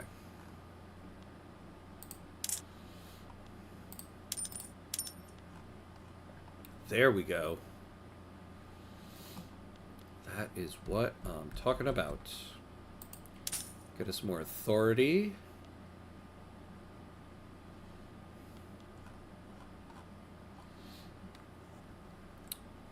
Have you ever thought of trying a multiplayer campaign? If I join 1,000 ping is guarantee. I think you meant ching, right? What do you mean by 1,000 ching? Rob says F. F. Yeah, I do have a someone on Twitch here that I do multiplayer with. He's another excellent streamer named Swall Joel. I haven't been able to join in a little bit, but usually like on Saturdays they do a Victoria 3 multiplayer. And so one of these Saturdays I'll be able to join. I just haven't had a free Saturday in a while. Writing irregular verbs is always a problem. Yeah, the English language, it just sucks most times.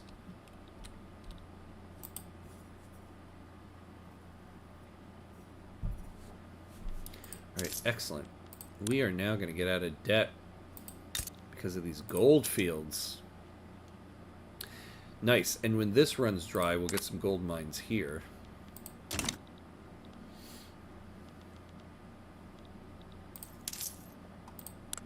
You know, we might as well just lower taxes some more.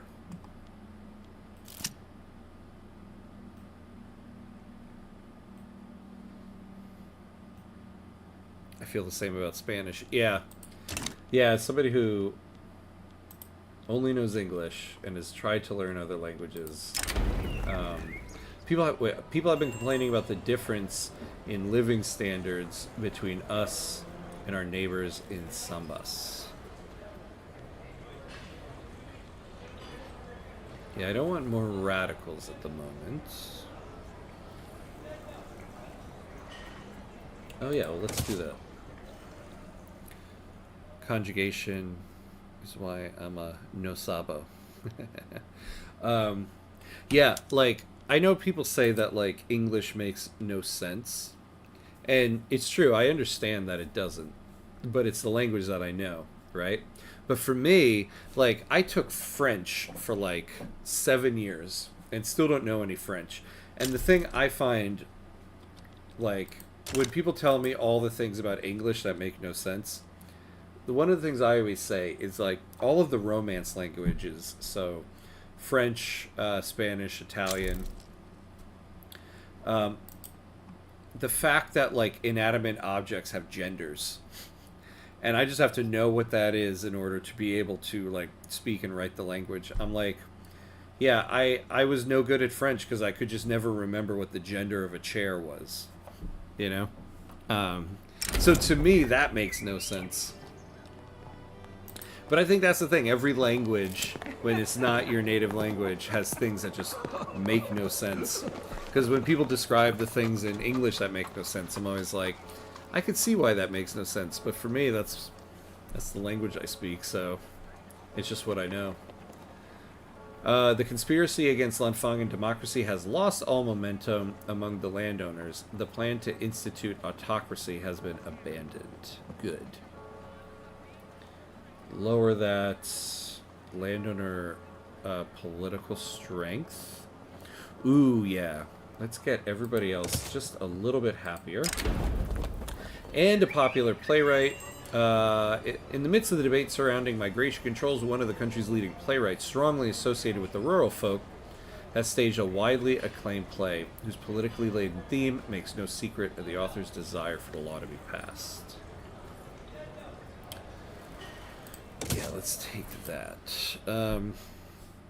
English is very easy and understandable until you start writing. All words can be soundless except for the V. Yeah.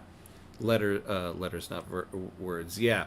I guess you're right. Yeah, that's the thing. When people talk about the things in English that make no sense, it's probably more so the written language. Because, like, the fact, like, I think, like, the biggest example is always, like, there, and there.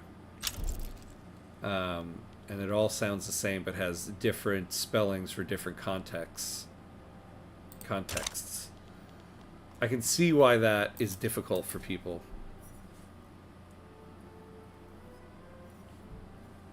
But it's also funny because when someone's native language is English and they don't get there, and there, you're kind of like, how are you an adult and you don't know the difference between there, and there? Why twee, two, twa sound cool and two sounds like chew. Why? Wait, for which language?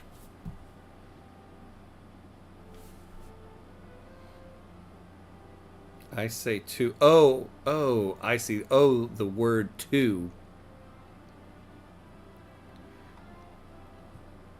Chew is like a Manchester bloke. Twee, two, twa. Twee, two, twa.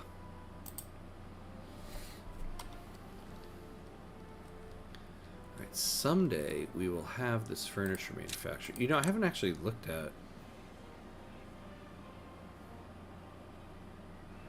our Liberty Desire in a while.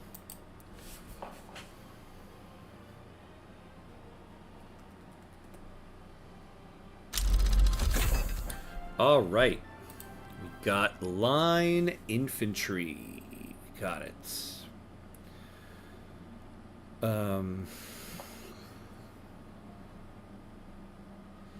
Well, now I think it might be worth moving this up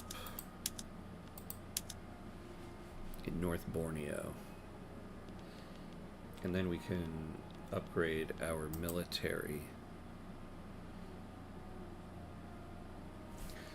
I wonder if it's worth going for some navies now and try to take Madagascar.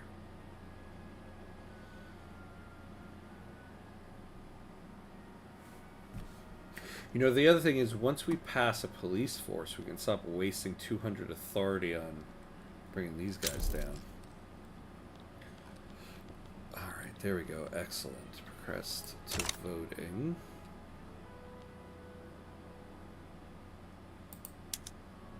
You know, we could probably stop doing it now. Oops. So that we can put the greener grass campaign into North Borneo. Look at that. Yes, yes, yes.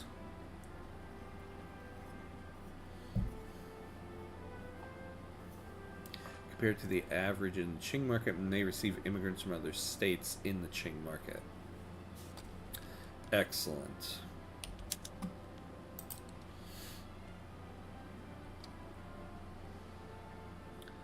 All right, so hopefully, so this should pass on March 16th. If it doesn't, as I usually say, I'm gonna flip this desk.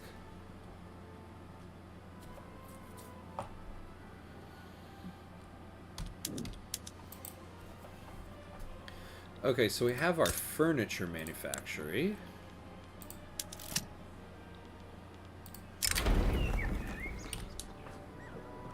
A series of perceived poor decisions by the liberal movement has led to a notable decrease in its ability to raise money. Numerous wealthy sympathizers have quietly halted their support for the movement in its current form.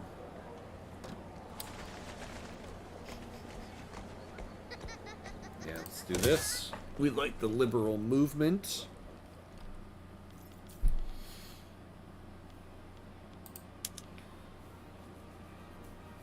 Yeah, we'll need some hardwood.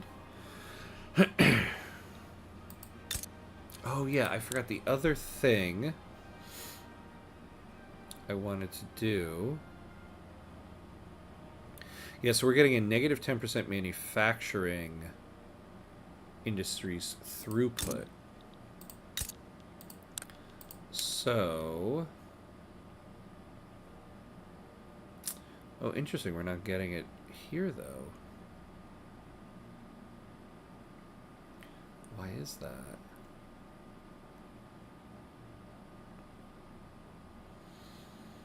Inherited values plus 10%. Lanfang. I don't really... Oh, that's interesting. I don't get why that would be.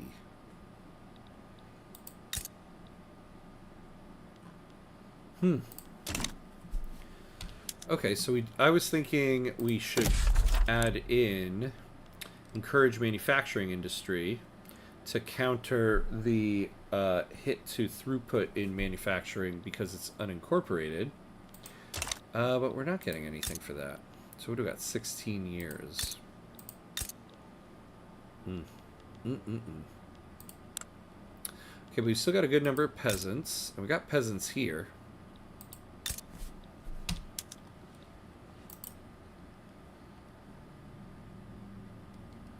Hey, welcome to Twitch. I use Twitch chat because it has more characters. Okay. Welcome over. I say welcome over to the blue side because I don't know what it looks like on everybody else, but for me, in the program I use, Twitch chat looks...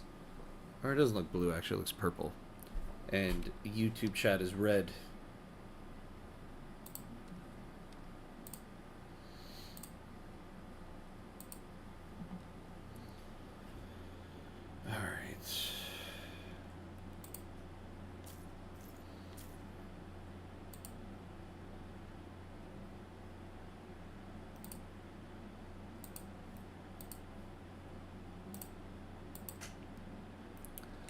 Why am I on one? I need to keep this moving. Oh. Siak. Yeah, where is that? Okay, so you guys are going for that. I wonder if that will keep them preoccupied.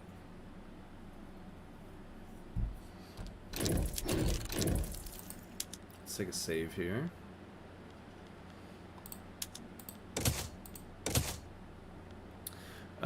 That is not exactly the problem because in Spanish, it is normal for there to be words that are written and pronounced the same, such as si, no, porque, porque. The problem is that in English, it is written in a way that if you do not know how to pronounce it by heart, it is very difficult to pronounce. Yeah. Pronounce them correctly on the first try. That does not happen in Spanish. Oh, back to the red platform. Just came to Twitch to type those messages. Nice. No, yeah, absolutely. There are things like that in the English language, like the word through. Like the fact that there's a G in the word through, it doesn't make any sense. And it's the reason why when you're in elementary school... Oh, yes, migration controls. Why when you're in elementary school, the subject of spelling sucks. I had such a hard time with spelling when I was a kid. Because the English language makes no sense. I think that's something people forget when they... English speakers forget when they become adults, is that we all had trouble with spelling in elementary school because the language makes no sense. There are just random letters and words. But you know who's to blame for that? These guys. They did it. They did it. And it was probably a little bit because of the Normans as well. So it's these guys right here that did that.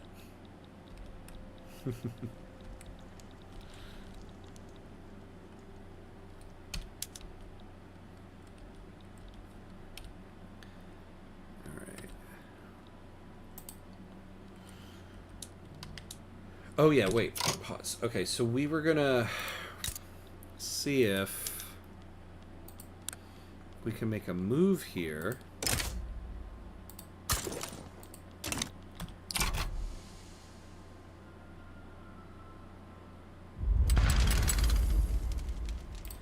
And maybe those DEI jerks won't get involved. That's what's ruining my country right now. DEI. The Dutch East Indies.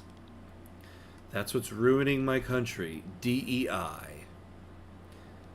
Do you think maybe that's what Trump's issue has been all along when he says DEI? He's just pissed because he thinks the Dutch East Indies are still a thing. Maybe? No, probably not. I would be surprised if he knew what the Dutch East Indies were. But enough of him.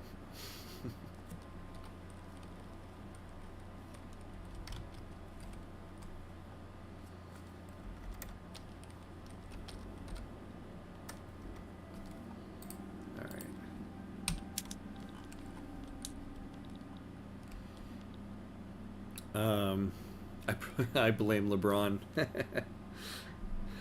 always a good route to go, it seems like. There's a very funny short of Vsauce. Church can be written like Tolo, and fish like Goti.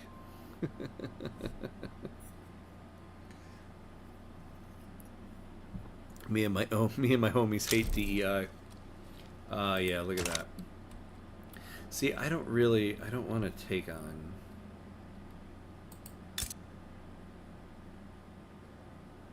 the Dutch East Indies yet.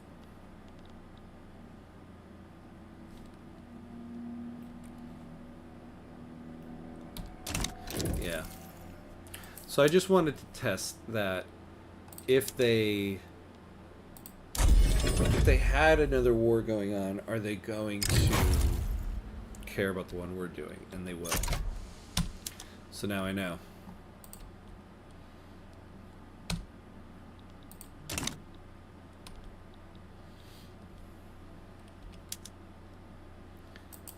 So we'll let that be. Is though... I need to improve relations with the Netherlands.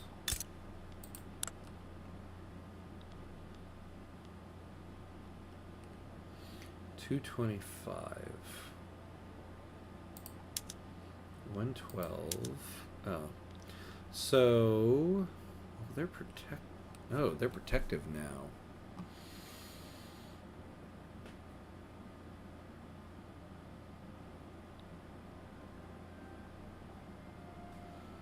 What about an alliance?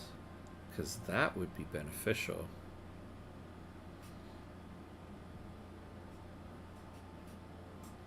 Yeah. That's kind of what I was saying before with the word through. It's the same thing as thought, or like women, yeah, or ti like nation. There we go. Okay. Fish. I know. Those sounds like... And it's interesting when you hear people mispronounce things, you can tell it's those words that do it, because it makes no sense. Okay, what would help us here? If we had if we had more power projection, ideological similarities. Oh, if we had the church, but our church is marginalized. Okay.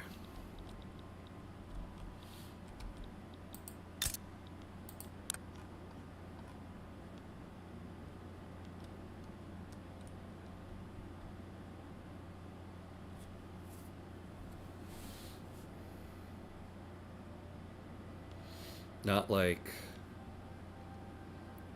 taught.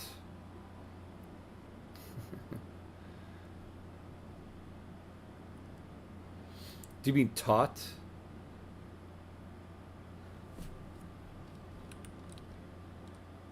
Because yeah, that one, the whole GH thing in English, like, really makes no sense.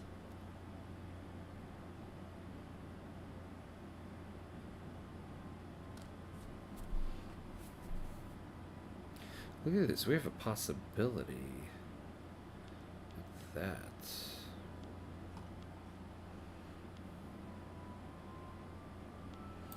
So we actually have good relations with them.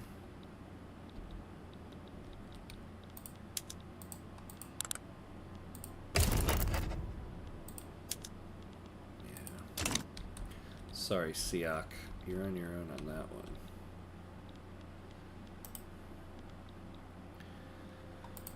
All right. Okay, so we're at 2 hours 14 minutes. So I'm gonna take another quick bathroom break and be right back. So so we'll be back in like 60 seconds.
Alright, and we're back. Want to play more Paradox multiplayer? You know, I was thinking about recently that I should create a Discord and maybe host some multiplayer days. Maybe that would be fun.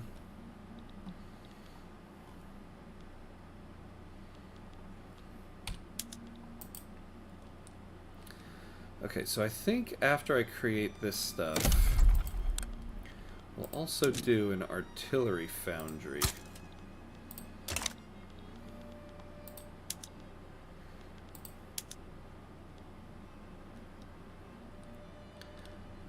Yeah. Yeah, I think I might create one. I need to just get my act together and do it. Because I also would like, honestly, to have a place where I could put up whenever I start a run. So I always like, just for my own satisfaction, I like looking up like some historical videos about the place that I'm going to play. And so a place that I could like post those videos for anybody who finds stuff like that interesting. Because there's a few things I found about Lanfang that I think were kind of cool.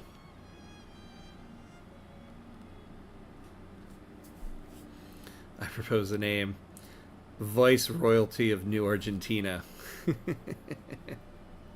Yeah.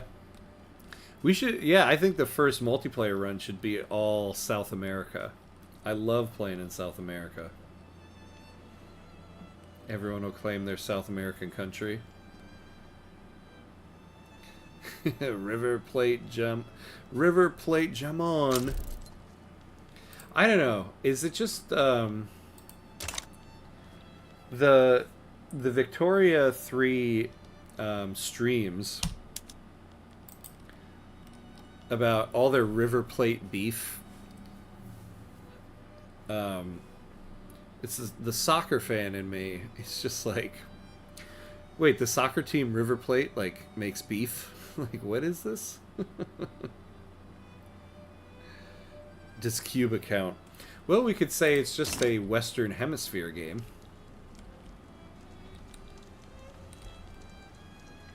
Everyone except the United States and Mexico, maybe. Does New Jersey count? Do you know? I've actually been thinking of doing one stream, a stream I want to do one day. Only Ohio. No, there's a mod you can get that makes every state its own individual country.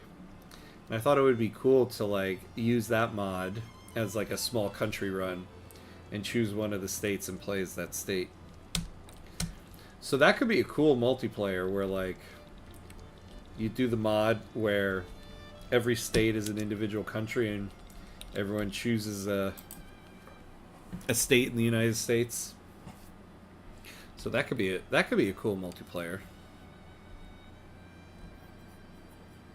You were gonna say that one, yeah. Yeah, it's a cool mod.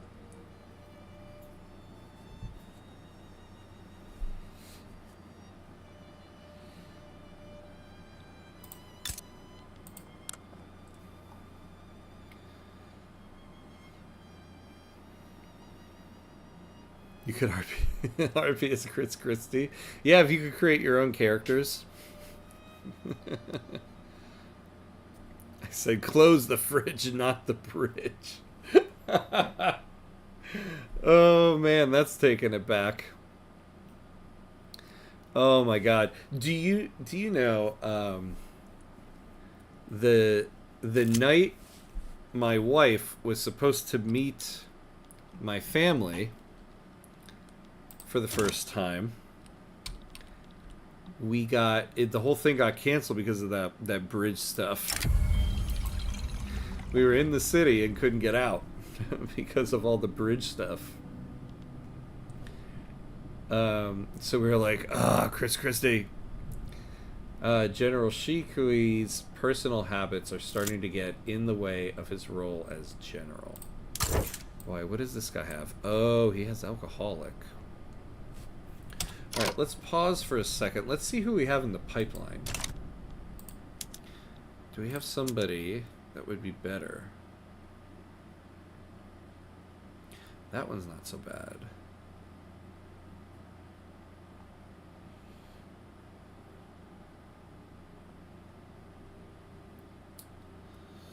We don't have anybody that's like given where we are, defense in forested terrain is pretty good.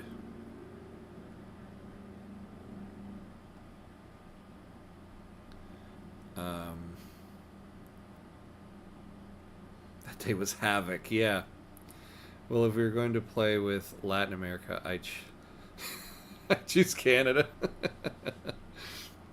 My school was by the bridge and I was so late.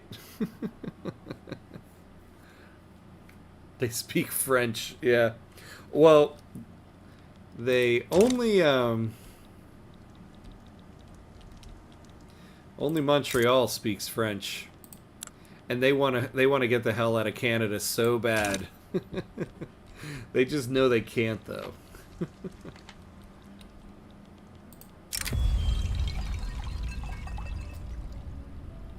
He's gonna cause morale damage. All right, we'll fire him. I kind of like this. We'll add this guy in there.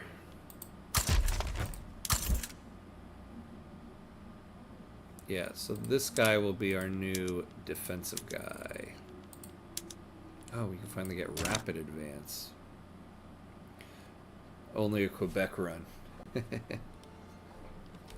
Actually, you know, I was actually thinking about, before I decided on Lanfang, this run was going to be a Canada run. I still want to do a Canada run in this. I was thinking that might be my next one. Although Zhu Yatsen is still fighting for his cause, no one is following him any more despondent.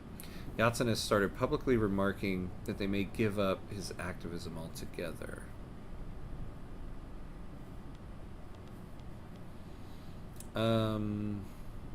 Yeah, stay around. I was never going to write that correctly. Few do, Paco. No worries.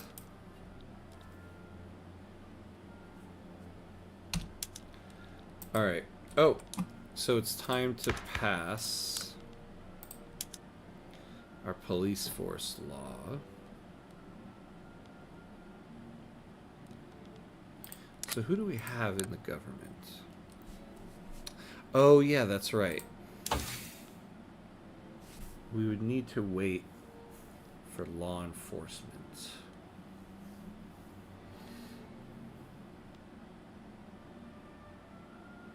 Ooh, we're getting stock exchange on tech spread. That is excellent.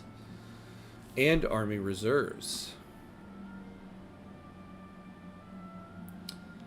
Ooh, maybe we wait. Maybe we wait. Because I'd rather have dedicated police force.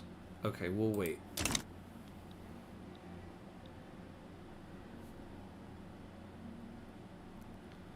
They'll probably have fun prestige goods. Yeah. Prestige molasses. Justin Bieber prestige goods. Like Snow a Moose. Yeah. A Dixie Taylor Swift run. Mega prestige.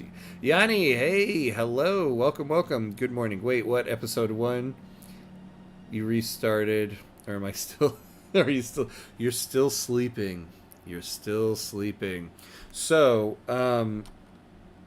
at the end of the last episode, I was looking over where we were to get ready for this run. I realized we were cooked in that one. So we were in the midst of a war with the Dutch East Indies.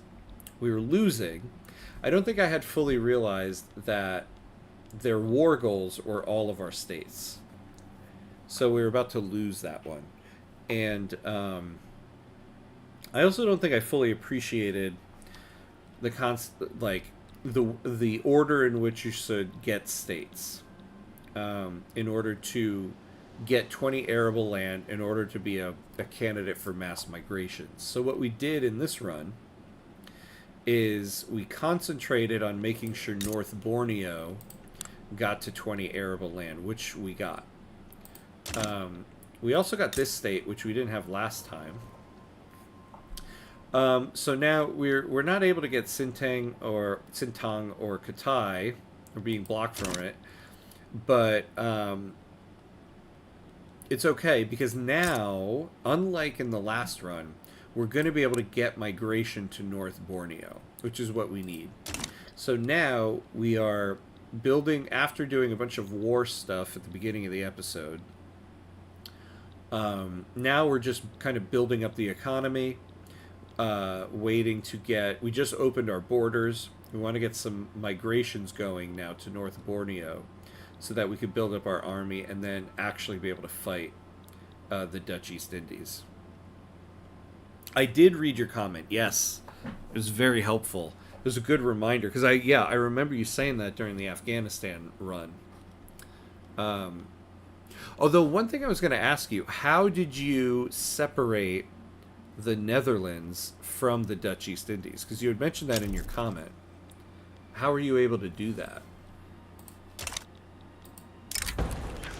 Enthralled by the beautiful romanticist artwork produced by Dutch East Indies artists, the literati have begun lobbying in favor of closer ties with the Dutch East Indies. No. We don't want closer ties with it. What in the what are you doing? I hate to lower your political strength, but I don't want a pro-country lobby like that. Although that would make them nicer to us, but... I mean, eventually we're going to go to war, so it's just going to piss you guys off.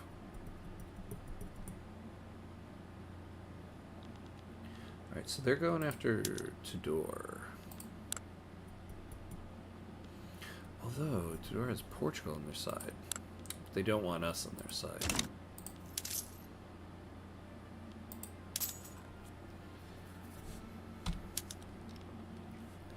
Alright, it is time to get a construction sector going, though.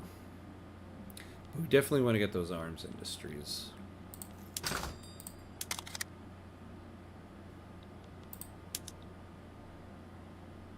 Yeah, we didn't upgrade everybody yet.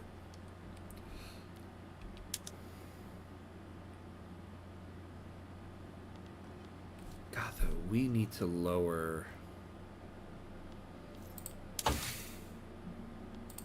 We need to lower the radicalism here.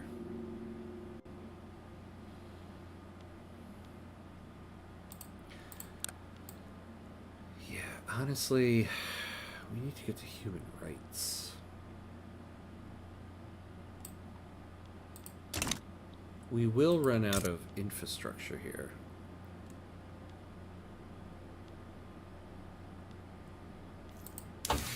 All right, so for tech, this is probably not the thing to do, but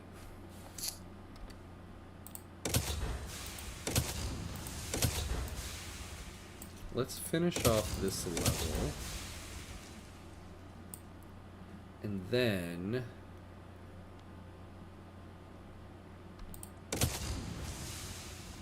we'll see.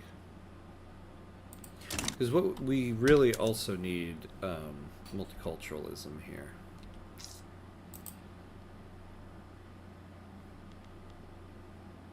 So we have road maintenance and greener grass campaign in North Borneo.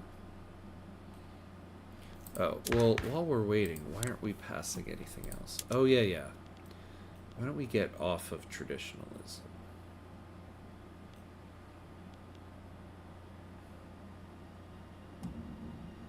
No, we want interventionism. We really do. Can we get...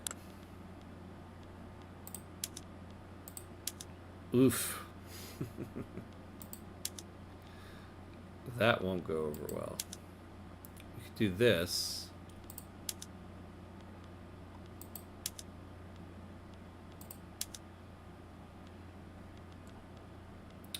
Who are these guys? Reformer. Aren't the... oh, I thought our armed forces were reformers at one point.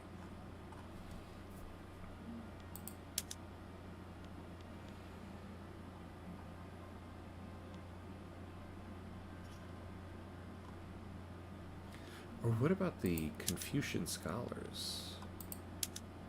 No. Because that would make Spain like us a little more. Alright, let's do this. Oh, the industrialists want to join the Liberal Party. Oh. Hey, okay. Let's do that. Oh.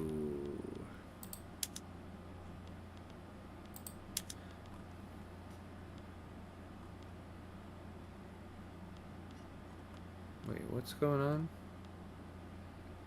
Wait, are the literati... Where are they? Oh, there they are.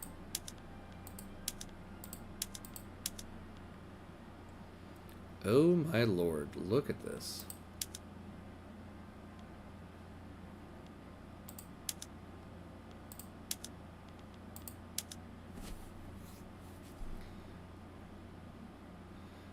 Oh, YouTube canceled your typing. YouTube?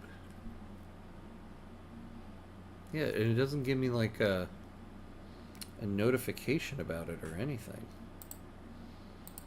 It's weird.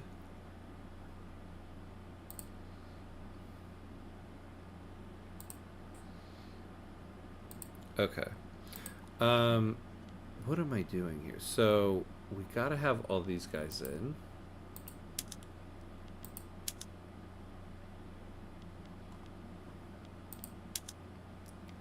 Okay, so we could do this to get interventionism.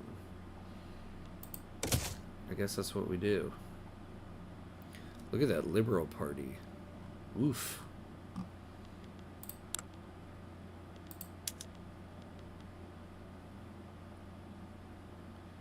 Alright, let's do it. Because with interventionism, we have so many government-owned buildings, and our private construction, our investment pool doesn't have a lot of money to sell things. So 25% government dividends efficiency. Oh, wait a second. I just did all that. And this one would have given us more.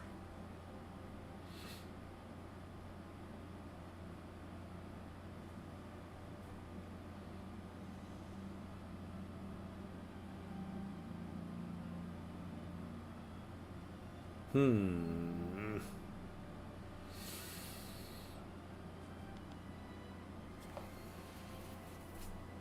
Well, whatever. Okay, let's go for agrarianism.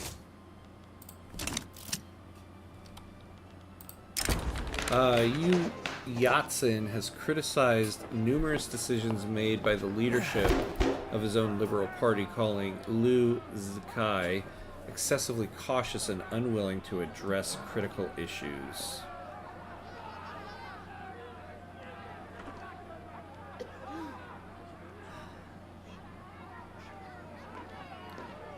Yeah, we'll take the momentum. So you do same scam as Brits in India. You join any war on Netherlands' side, then declare war on Dutch East Indies subject, so Overlord can't join. Oh, so they aid. Okay, yeah. In that, I know about that one. I kind of forgot about that though, so that's a good reminder. Hope you get your Overlord to aid you. I prioritize capital province areas as expansion. Okay. Party-affiliated newspapers have been proliferating during this election season.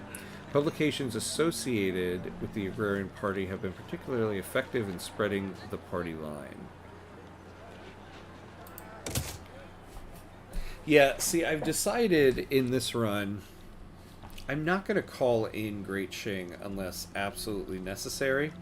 Because I find when I call them into conflicts, it brings in a lot of other European conflict. Like the war that ended the last run, when I called Qing in, then Prussia joined in. So Prussia and the Netherlands and the Dutch East Indies fighting us is just like way too much. And on top of it, the Great Qing's armies are just absolutely useless. They are so weak. But that tactic, yeah, of joining in on a war with the Netherlands and then declaring a war here, that might be useful. Only in mid to late game. Yeah, I know, because that's the thing. At the moment, I couldn't really take on the Dutch East Indies anyway.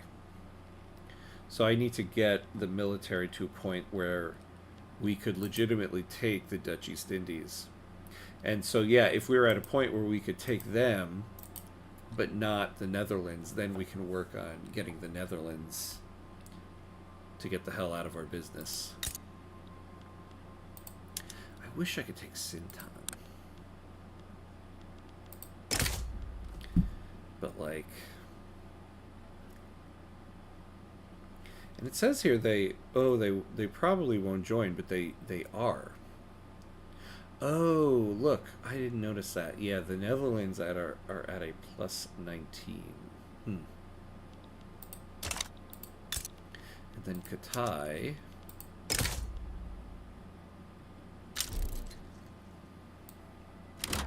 Oh, hold on. We got a new president.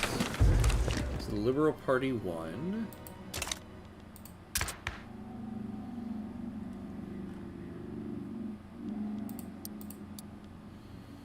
Ah, so this puts us at a righteous government.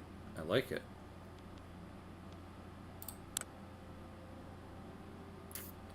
Alright. Good. Well, we're finally going to get these damn tooling workshops. It's just like... getting down to these arms industries.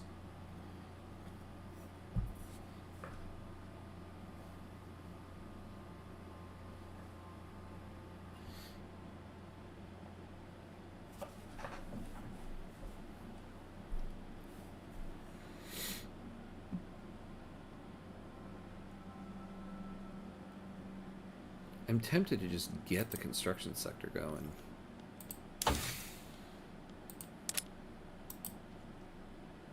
In early game, Dutch East Indies are weaker, so Overlord can help with shitty troops too. And Europeans join more easily since Netherlands is the Overlord. not many Europeans has interest in your area. Well, Portugal has, but they normally hate Dutch East Indies and aid Lanfang, rather. Yeah, that is true. I haven't been improving relations with them. Oh, yeah. Maybe I can fix this up a little bit.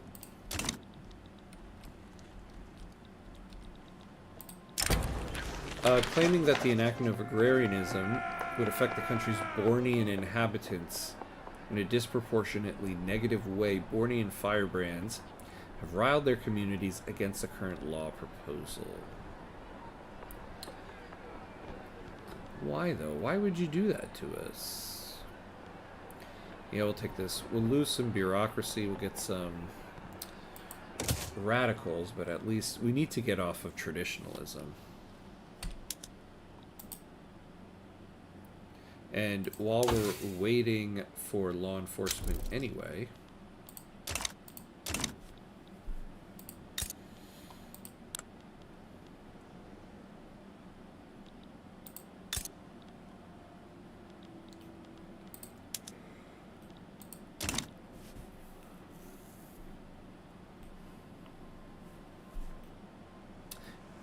it would be nice if the landowners finally just became marginalized.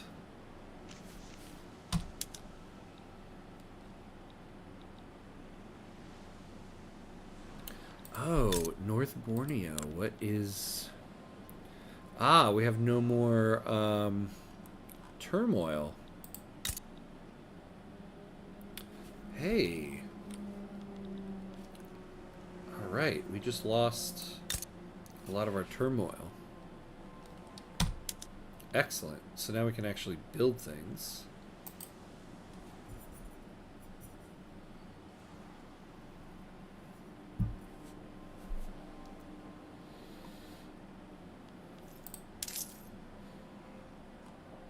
And now we really can afford a construction sector.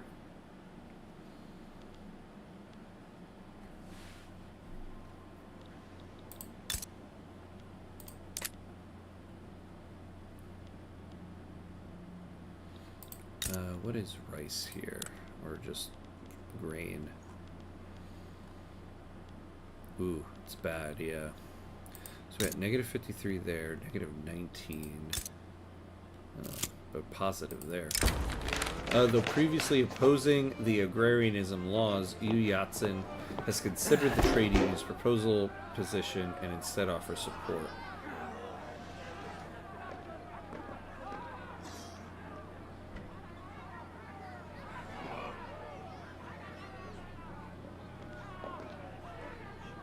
Yeah, we'll take this one.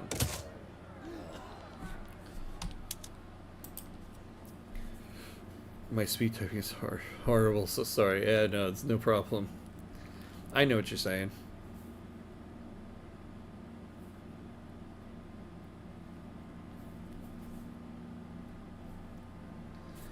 I'm a college professor. I read people's speed typing all day long. Although not right now, because school is out.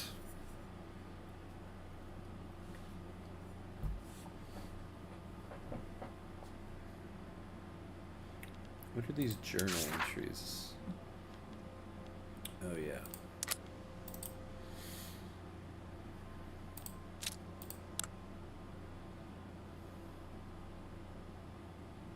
All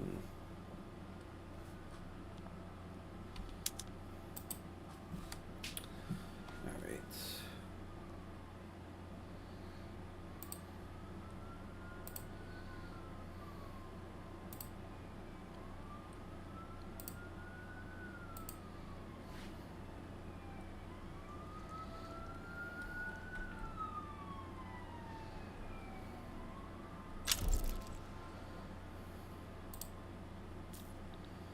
The Supreme Alliance has formed. Wonderful.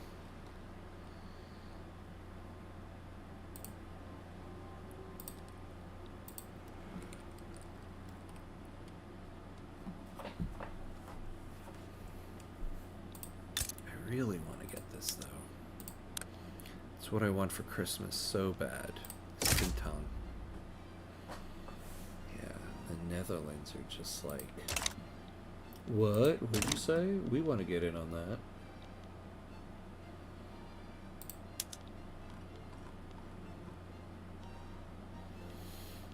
Let's see, 277. What if I just improved the Dutch?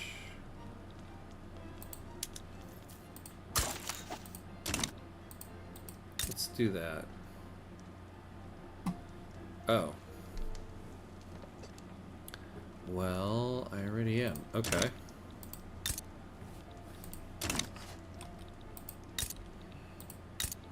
Yeah. Any of those guys would be something like that.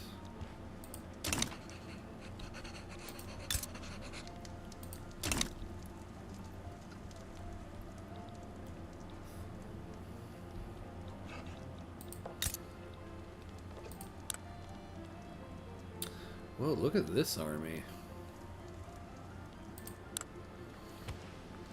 Yeah, they're not going to like me, though. I'm not very kind to my landowners.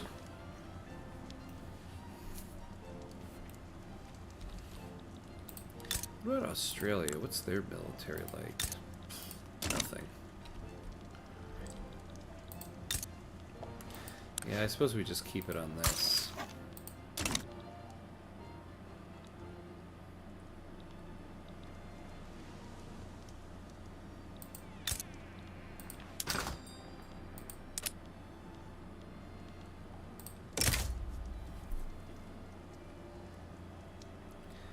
See, though, it says negative 52, but they're gonna get involved in that. Yeah, see, I don't get how they calculate this. Negative 53, but their preference here is plus 27.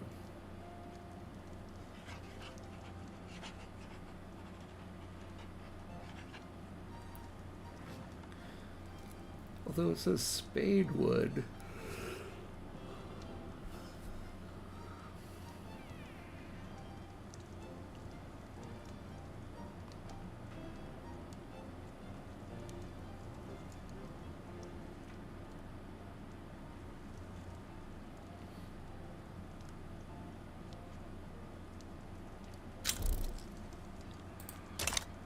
Automate success, okay.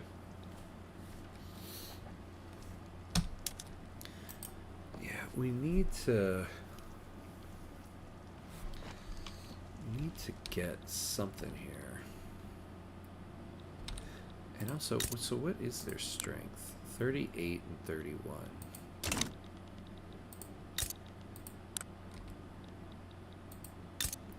We still got a good amount of peasants.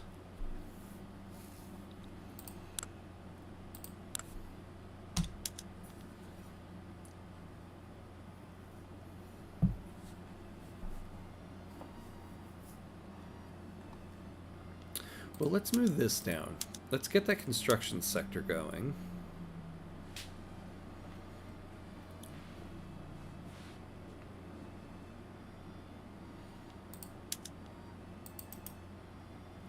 Yeah, because we have one going in North Borneo.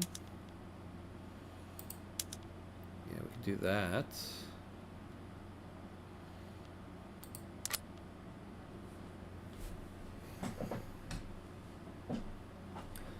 Ooh.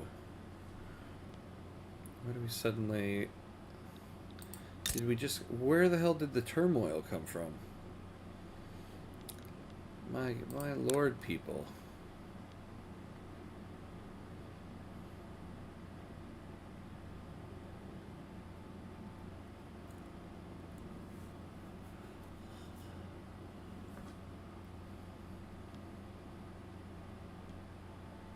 Alright, we have a pretty good standard of living. Plus 8. Or number 8, I mean. It's not bad. Gotta live in that mosquito kingdom, though. That's the best. Alright, let's do a 5-speed here. A lot of bait failed.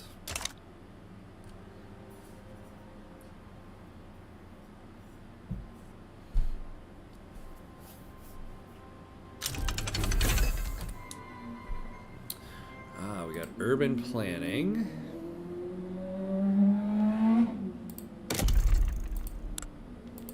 So let's do one more iron mine before the construction sector, because then we can set this to iron frame building. Although I imagine 2 iron mines is probably not going to be enough.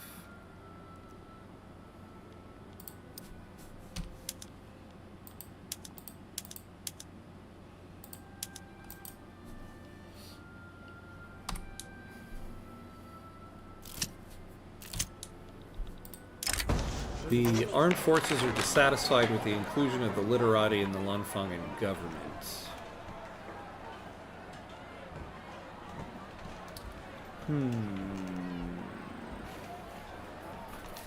We could lose some authority for 5 years. No, we can afford the literati to go down a little bit.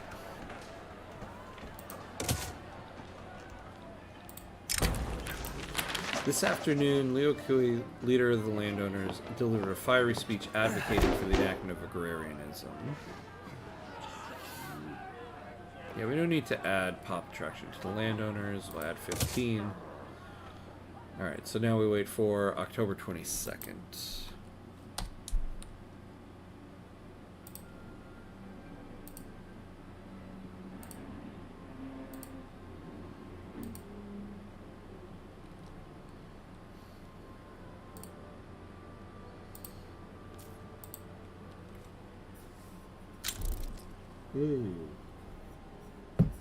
All right. Progress to the next phase there.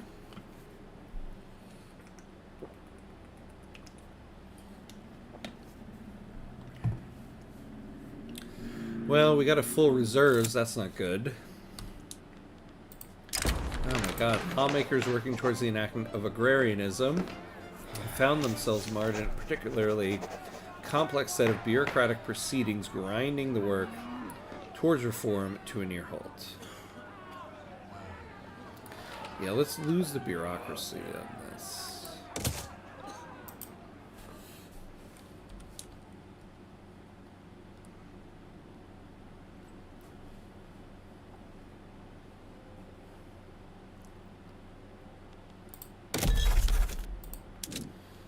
Yeah, I can't declare any interest. We need to get some ships. That's what we need. Hey, agrarianism. Alright, now it's moving along. July 4th is the next one.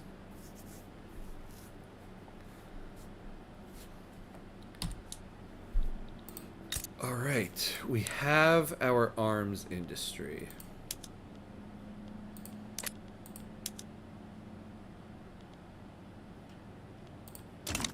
So now, let's upgrade our military.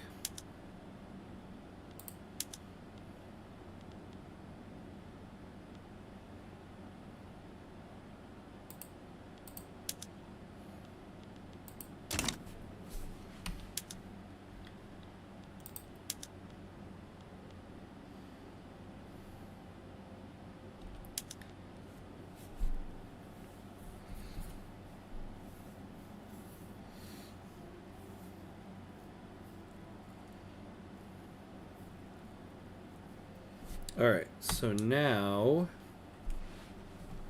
we're working towards this construction sector. Get us, oh, actually, a lot of it success, okay. We need some hardwood. Oh, and iron. We have iron. Yeah, we need more of it. Alright, so we gotta switch this over.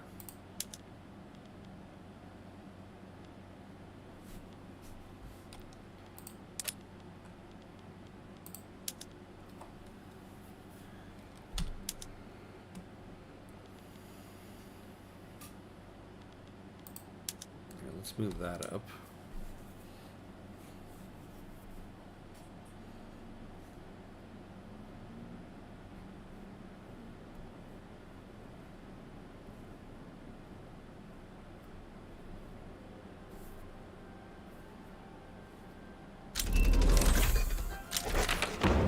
Hey, we have agrarianism. Excellent. And lathe.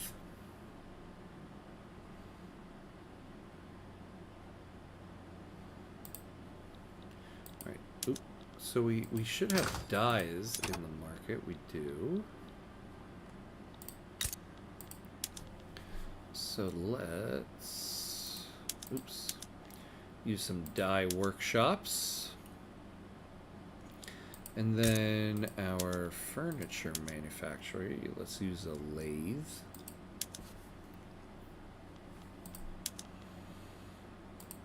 Yeah, let's make some luxury furniture. Do we have silk? We should, right? Oh yeah, we got tons of silk. There we go. Now we've got some profitable buildings.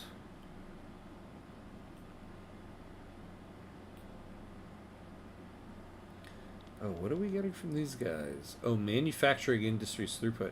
Oh, this is why we're not getting the penalty for the for North Borneo being unincorporated. Yeah, plus 10% Lanfang. That's because of the trade unions here. Okay.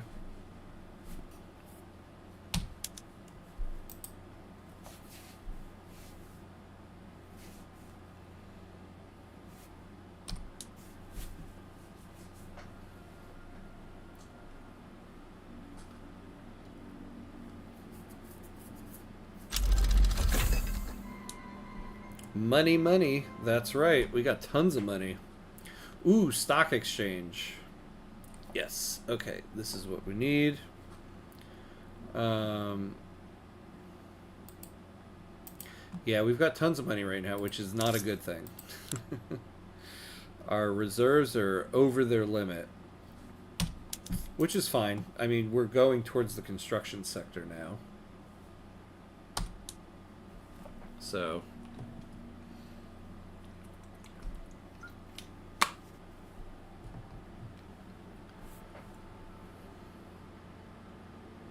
yeah, we just need one more iron logging camp. Actually, 2 more irons. But we need another iron just in general for iron.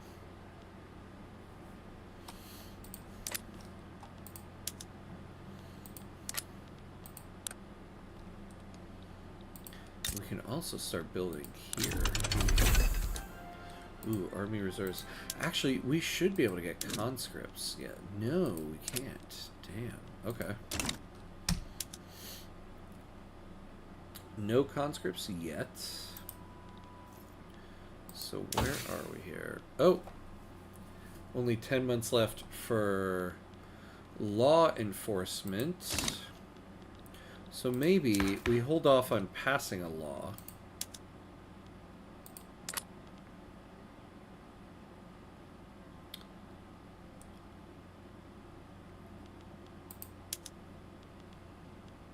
Ooh, no migration controls.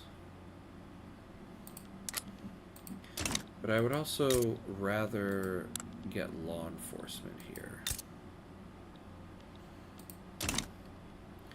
And since we're only like 10 months away.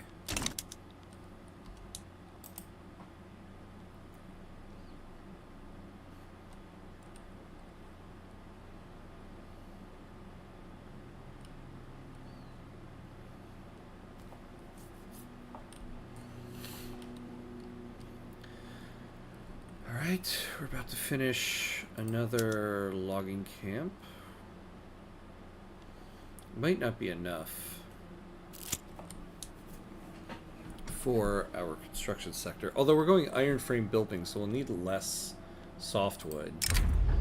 A mine in North Borneo has collapsed, trapping miners within the dark shafts below. The scale of the accident has made the tragedy a story across North Borneo and the nation. So we need to get more loyalists here. Yeah, we can get the solidarity maybe.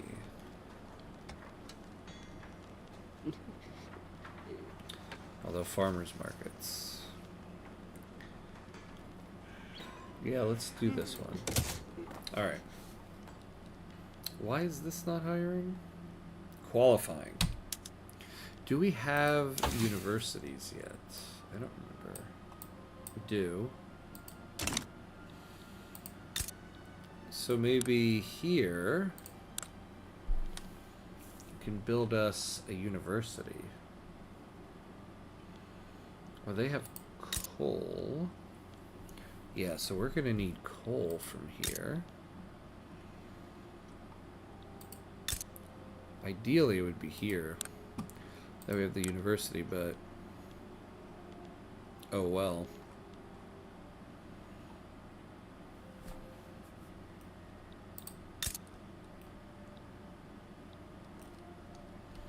Yeah, not right now. Because that's just another expense.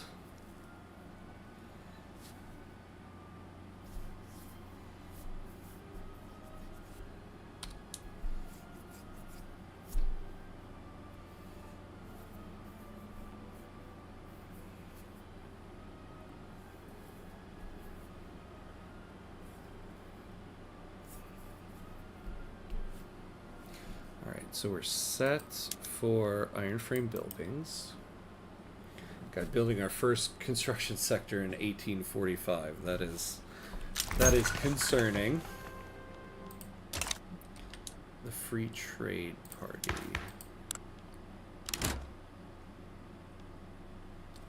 Ah, so the industrialist split.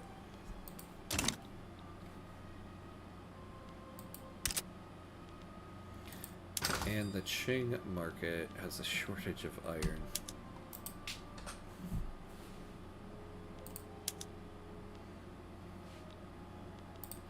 Why don't we just import some of it too? We have a bunch of free import routes to use. Yeah, like Sikh market, the Dutch market. Stonks. That's right. Just give us that stonks achievement.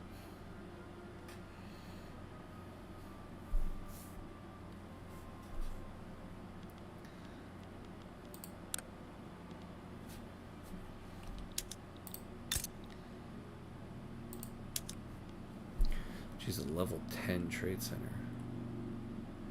How come though all the iron just suddenly became unaffordable?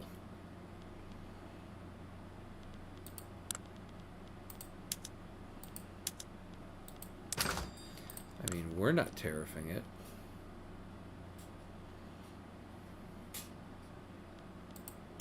Alright, well, let's get rid of that Russian iron. Oh, there we go. Now it's a little bit better. Alright, so let's speed up here. Ah! Law enforcement. So let's get ourselves dedicated police force. And lower turmoil penalties.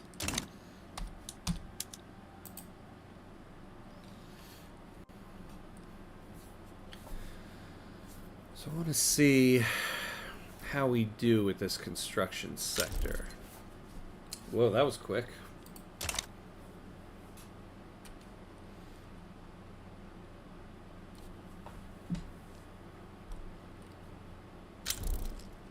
Whoa. The Liberal Party one, okay. So we can keep it like this and everybody's happy. It's good for me. Alright, so let's hire this up.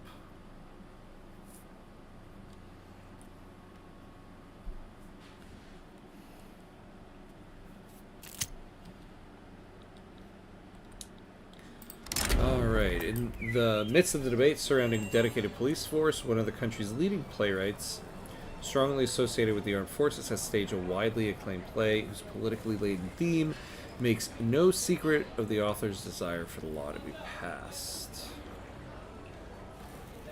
Yeah, let's take that.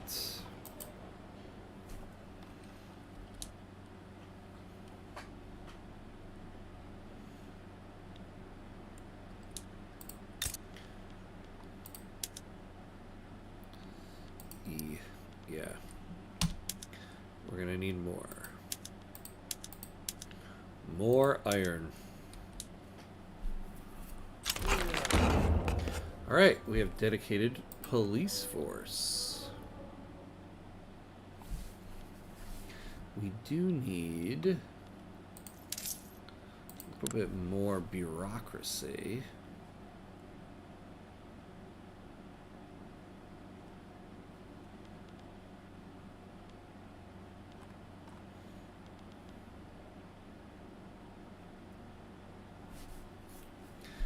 Ooh, that's a lot of wages in the construction sector. And we're spending a lot on small arms.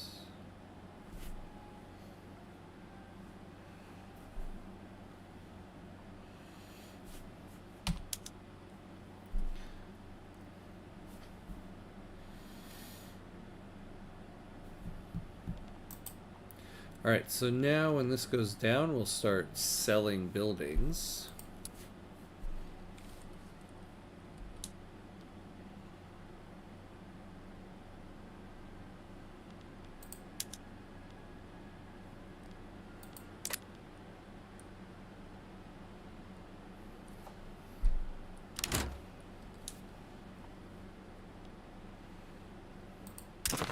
Ooh.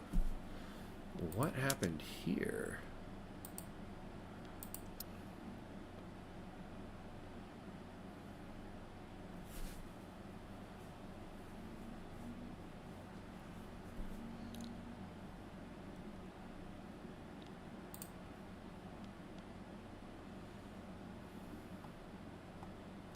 Why is this so low?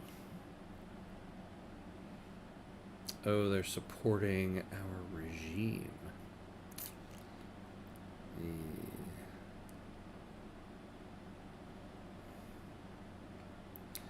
So grain and wood. Okay, so we need to build up some grain. Honestly, we should have like one in every state.